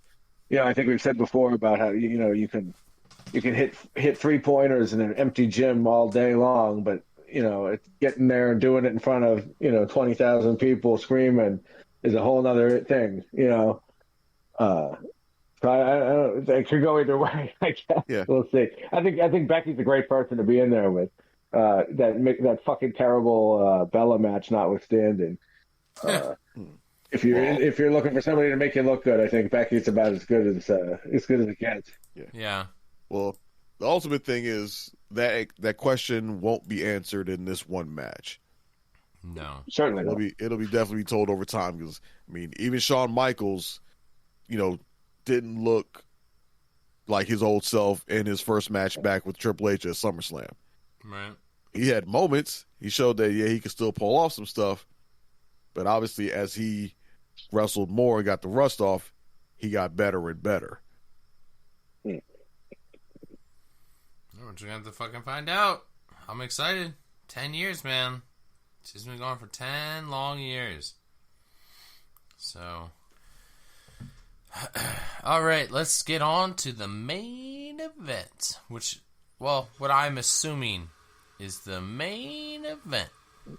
Now they've already Brock confirmed Lesnar, that this is, and he only does main events. John Cena, the GOAT, this never seen 17, the one last true champion. He still calls himself that, even though he doesn't have a title no more. Yeah. Oddly enough, he did address it. Yeah, it was kind of weird that he addressed it after I made the comment in Discord Monday, right? Why the fuck are they still saying that? Here comes John Cena. Let me talk about this. I'm like, okay. Granted, the excuse he gave I thought was some bullshit, but it is what it is. We're talking about a rivalry here, guys, that's been dating back since 2002. Wow. I'm assuming this is the last time we're going to see these two in a ring together. Do you guys think? We only have so many, 5 or so, or 4? We don't have much left. We really don't. I mean, it's... After this, I think he has 5 dates left. Damn, dude. It hurts. It hurts. What are we getting out of those 5 dates if we're getting Brock Lesnar here? What do we get? We're getting his next. We're getting Crown Jewel, Survivor Series, Saturday Night Main Event, and 2 others, which MSG. Yeah. Crown Jewel, Raw at MSG, Survivor Series, his final match at Saturday Night Main Event, and I can't remember what the 5th one is. I can't. Well, it's just here so quickly, man. I'll probably go through his retirement tour again to really look at it on paper and kind of, see if it was a great retirement tour. And I mean, as of now, yeah. But I'm excited for this match. Nobody thought Brock Lesnar was coming back. Nobody. So this might even be his last fucking match. I mean, who knows, right? Yeah, he's another one. The same question as AJ Lee. Like, do we know what he's doing? Is he back for this one match? Is he back? Is he back? Is he? I mean, even when he's coming, been is back, he gone and then coming? What's that? Even when he's been back, he hasn't been back. He's been. Oh yeah, that's true. Pop up, have a match, bye. Maybe. Well, we haven't seen him for 2 years. Are we gonna see him more sooner than 2 years from now? Hey, look, he brought his ass to Norfolk, so I ain't gonna hate on him, but so much right now. Did he split his pants in Norfolk? Is that where he? Yep. All right. That should be a T-shirt. I split my pants in Norfolk. Yep, split his pants after F5 and R-Truth and moon the crowd. Excuse me, it was Ron What the hell do you Cena. think he wore for the rest of the night? Because do you think they just had a pair of Brock Lesnar size pants just in case? Like, what does he do in that situation? That guy just can't. Probably just immediately left and went back to his hotel and changed pants. He probably can't just borrow someone else's pants, I imagine. Yeah. Imagine he doesn't wear the same size as a lot of other people, I would imagine. Hey, Tozawa, do you have an extra pair of I doubt he pants? stuck around past that segment. Like, he showed up, it kicked off the show, and he was probably back at Norfolk International Airport and gone before the show was off the air. Although I will say, seeing that man up close in real life, that is one huge motherfucker. Mm-hmm. I don't even know. I don't think he's as big as he used to be. Right, yeah, and he's not even as big as he used to be, so I can imagine what the fuck he looked like standing next to him in 2002. Because just seeing him when he came out there, I was just like, oh, yeah, dude. Fuck! Like, you can't really appreciate how big he is until you actually see him that up close. And granted, I'm just saying, like, I was pretty close to the ring. Like, there was maybe 4 or 5, like 5 rows of seats and a walkway between, me and where Lesnar was. And the angle I was at, I was behind the announce table. So when I'm looking at when him and R-Truth are having their exchange in the ring, obviously hard cam side, it's from my angle, it's Brock Lesnar, and then R-Truth is more or less behind him from my vantage point. I could not see R-Truth on the other side of Lesnar. That's how massive this motherfucker is. He just hid a whole human being behind him. That's fucking Can crazy, we take 1 second? What a disappointment.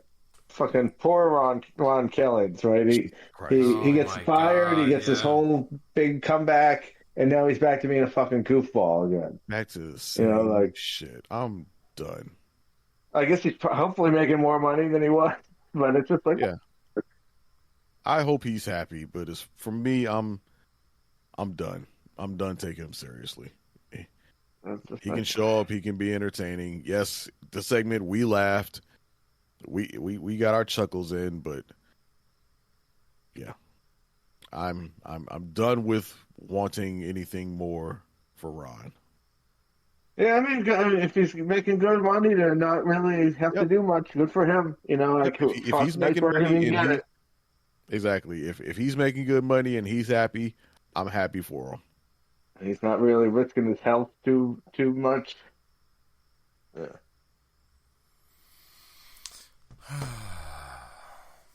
Yeah. Got our hopes up now. Oh, I guess at some point we should actually talk about who the hell's going to win this match. Yeah, I have Cena going. Cena obviously winning Of course this. Cena's winning. If anything, honestly, let me throw you guys something crazy. What if we've seen it with Brock a couple of times, whether it happens to him or he does it to somebody else? What if it's a fucking quick match and John Cena puts him away? Squash, dude. Super Cena squashes Lesnar. I'd be shocked if that happened. I'd be completely I shocked. thought that too, man. But we saw that with Kofi Kingston. We saw that with Goldberg. Yeah, and we saw it from both ends where he takes it and gives it. Like I didn't. But as far as taking it, who's ever squashed Lesnar? Right. Only Goldberg. But we were discussing how squashing was part of Goldberg's gimmick. Right. But he has squashing ain't never been a part of John Cena's 5 gimmick. dates left. So what if these 5 dates are just him and Brock? Like this feud is him and Brock to the end. It would be an absolute waste. It would be a fucking terrible waste. But having him beat Brock quickly and then Brock being pissed off about it, and then the feud continues. I mean, yeah, dude, it sucks. But yeah, nobody wants that. Nobody does want that. But that's what we people barely want this match that we're gonna get now because it's just gonna be freaking 10 minutes of German suplexes and then a Cena comeback and maybe he fucking wins. Which, for the record, I think Cena's going to win because I don't see John losing any matches in this home stretch of his tour. Yeah, I was going to say, Dre, how do you see this going? John's going to win. I just said how it's going to go. Match is going to start. Yeah. John might start off with a little bit of offense. We're going to get 10 minutes of German suplexes from Lesnar. John Cena's going to come back. Maybe a couple more suplexes. Oh, no, it's not back. John's going to come back. Then we're going to get an F5. John's going to kick out. Then he might get some more suplexes in. Maybe go for another F5. Cena's going to counter. We're going to get an AA. And it's going to be a bunch of that little bullshit back and forth until John Cena actually wins. Like, I honestly don't know. Other than just, I feel like they only made this match because of the names. Like, ESPN, Wrestlepalooza, first thing, we need big names. John Cena, Brock Lesnar. Because other than that, I don't know why anybody would want to see this match. Yeah, They have not. Have they had a single good match together? I don't think they have.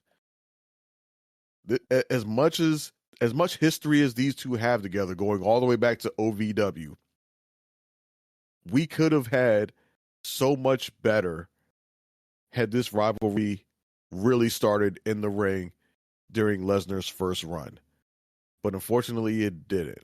When we had the best of Lesnar in his first run, he was feuding with the likes of Angle and Big Show and all that, and Cena was still just coming up and finding. I was going to say, we didn't have the best of Cena, though, at that point. Right, we didn't have peak Cena. So Cena's peak came in Lesnar's absence, and by the time Lesnar came back in the ring, he was a shell of his former self.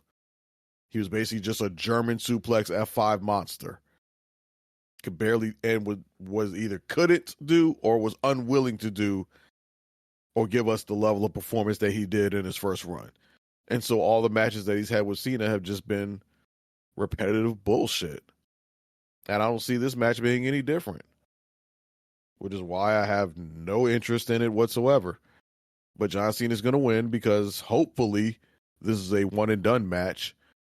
And then he moves on to whoever he's going to face next at Crown Jewel.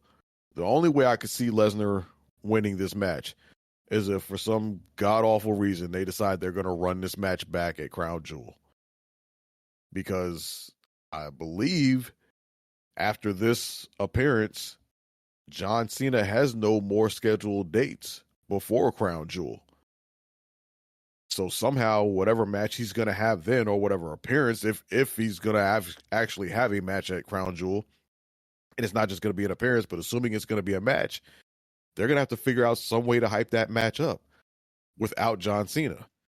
So the only way they can really do that would be either A, a rematch of Cena versus Lesnar, and Lesnar's the guy building up the match, I guess, doing whatever on TV between now and then, or Cena's match at Crown Jewel is some sort of tag team affair where he's somebody's tag team partner.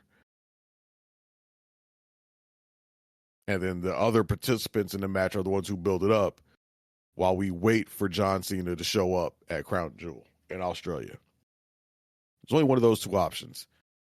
I'm guessing that it's going to be the latter. The Crown Jewel match will be a tag team match of some sort. And if that's going to be the case, Cena's going to win this match. So that way he can thankfully be done with Lesnar.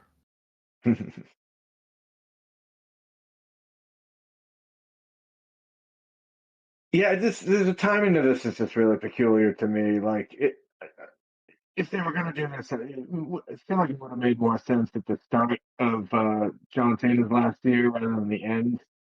But yeah, because we don't know what Lesnar's doing going forward. Is he back? Is he not back? Is he sort of back? But yeah, I can't imagine that John Cena doesn't win this, especially given the fact that it's, what is third to last match or something like that. But like Dre said, I don't care about Brock Lesnar anymore. I really don't. The only interest for me is really in that, like watching a great one's, final games, when they're going to retire, when you knew that, you knew Kobe was going to retire. You knew David Ortiz was going to retire. You knew Derek Jeter was going to retire. So, you knew that this is the third to last game, the second to last game, whatever, you know what I mean? And that's really the only appeal this has for me. Just what the Cena look like toward it, the end of Cena, really. And, like I said, so what if his match was 5 minutes too long? Like, so what? I'll take everything I can get at this point because they're not going to be making John Cena matches much longer. But yeah, I mean, if they're going to do a rematch, maybe Brock wins. But I feel like that would be a waste of John Cena's second to last match by running it back again. So I don't know who else I want to see him face though. Who do you guys think his final opponent will end up being? That's like one of the big questions. Going around the IWC these days is who's seen his last match. Do you try to run back remember when? Who would that be? Or you try to go with a young upstart, or what do you do? I think Seth Rollins is a pretty good idea. I think that's who I would probably go with because I don't think there's a lot. But that would involve him. Yeah, I think that could be a good option. I think my one opposition to that is that if he's going against Seth Rollins, then obviously it's going to be a title match, which means obviously he's going to lose. He's going to lose. Yeah. Right.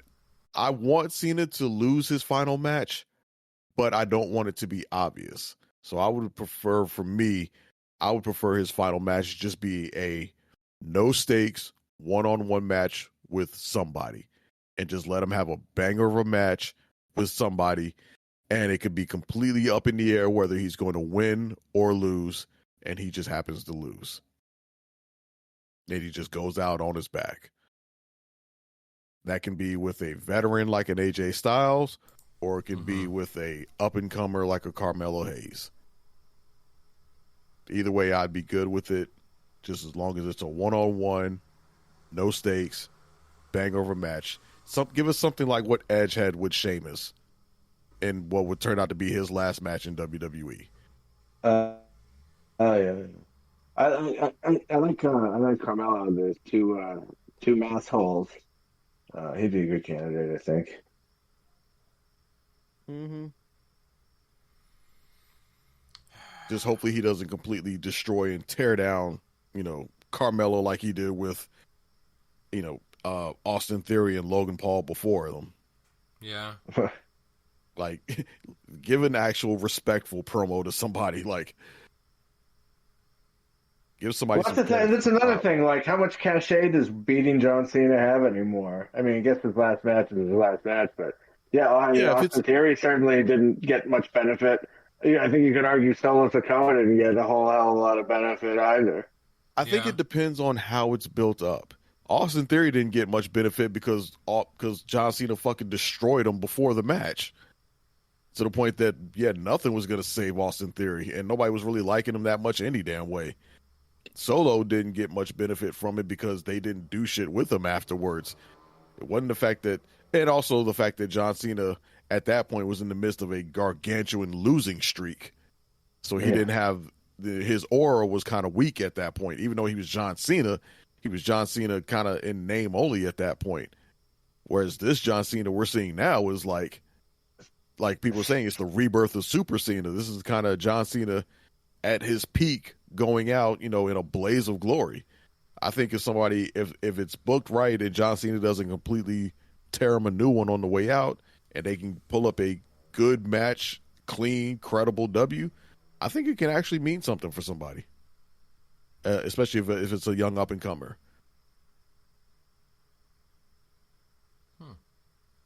And assuming that they don't then turn around and do the same stupid cliche thing, like, I put John Cena out of WWE. I beat John Cena. I sent John Cena all back in. Like, don't do it that way. If you do that, then you're just going to make it sound stupid. You're just going to make everybody hate you for running the dumb. He's going to retire anyway. Right, like, bitch, he was retiring anyway. Shut the fuck up.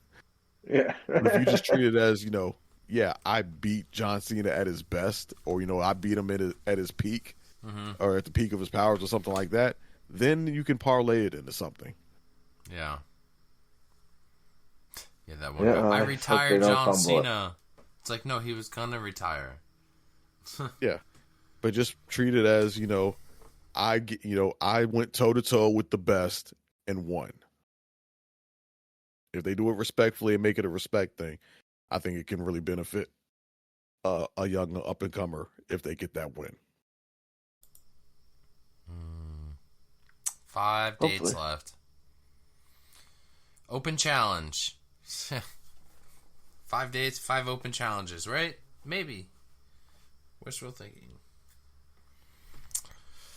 That's all I got, guys. Who are Melo and Miz beefing right now? What's that? What's that? Who are Melo and Miz kind of beefing with right now? Oh, wait. Other than low-key each other. Yeah. Other than low-key each other. Because I just had the random thought of suppose somebody kind of gets into it with Melo and Miz going into Crown Jewel. And they say, okay, we're going to have a tag match. You and a partner of your choosing versus Melo Don't Miz at Crown Jewel. Oh, and that partner is Cena. Right, and that person's partner is John Cena. Right. And then we get a little bit of Miz Cena action on the way out for that little touch of nostalgia. That'd be cool. And then that could sort of be a tease of an eventual Melo versus Cena one-on-one match. Mm-hmm. Maybe Cena could come out of that match and be like, you need to get away from that loser. We worked in the ring together. You got something. You got a thing. But you need to drop that dude that you're with him. That storyline could end up playing out to help get Melo away from Miz and then set up a 1v1 Melo versus Cena match. I don't hate it. And maybe at that point, Melo is a bit of a babyface, so it's a babyface 1v1 match. And that could be an absolute banger and then really give some, a launch to Melo as from Cena on the way out. Babyface 1v1 banger match and Melo wins clean. That could be strapping a fucking rocket to Melo on the way out. That'd be a bomb ass way for him to go out. That could work. Yeah, it could work, man. I like the idea. Well, if you can afford it, tune in and find out. Yeah, really, if you can afford it. Trey, do you want to plug anything? Nothing at the moment. Just as always, Instagram.com/PCW podcast. Doyle. I just give the Facebook a like there, and let's go Red Sox. Yeah. We'll be back next episode with our review and the next part of our bracket. With that said, I'll play us out. Stephanie VaquerSingles. You are the world's dumbest son of a bitch. The fact that day in and day out, for almost 6 years, I have proved to everybody in the world that I am the best on this microphone, in that ring, even at commentary. Nobody can touch me. You are not ready for Oscar!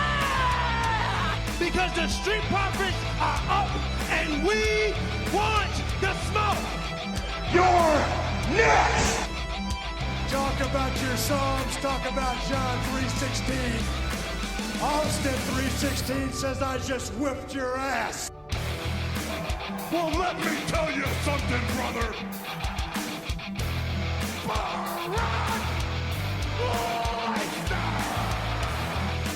New day! The cream will rise to the top. Oh yeah, Macho Madness here. Welcome to the Kevin Owens Show. Lately, he just hasn't been very oozy. Because I'm the Miz, and I'm awesome! Those rotten bastards!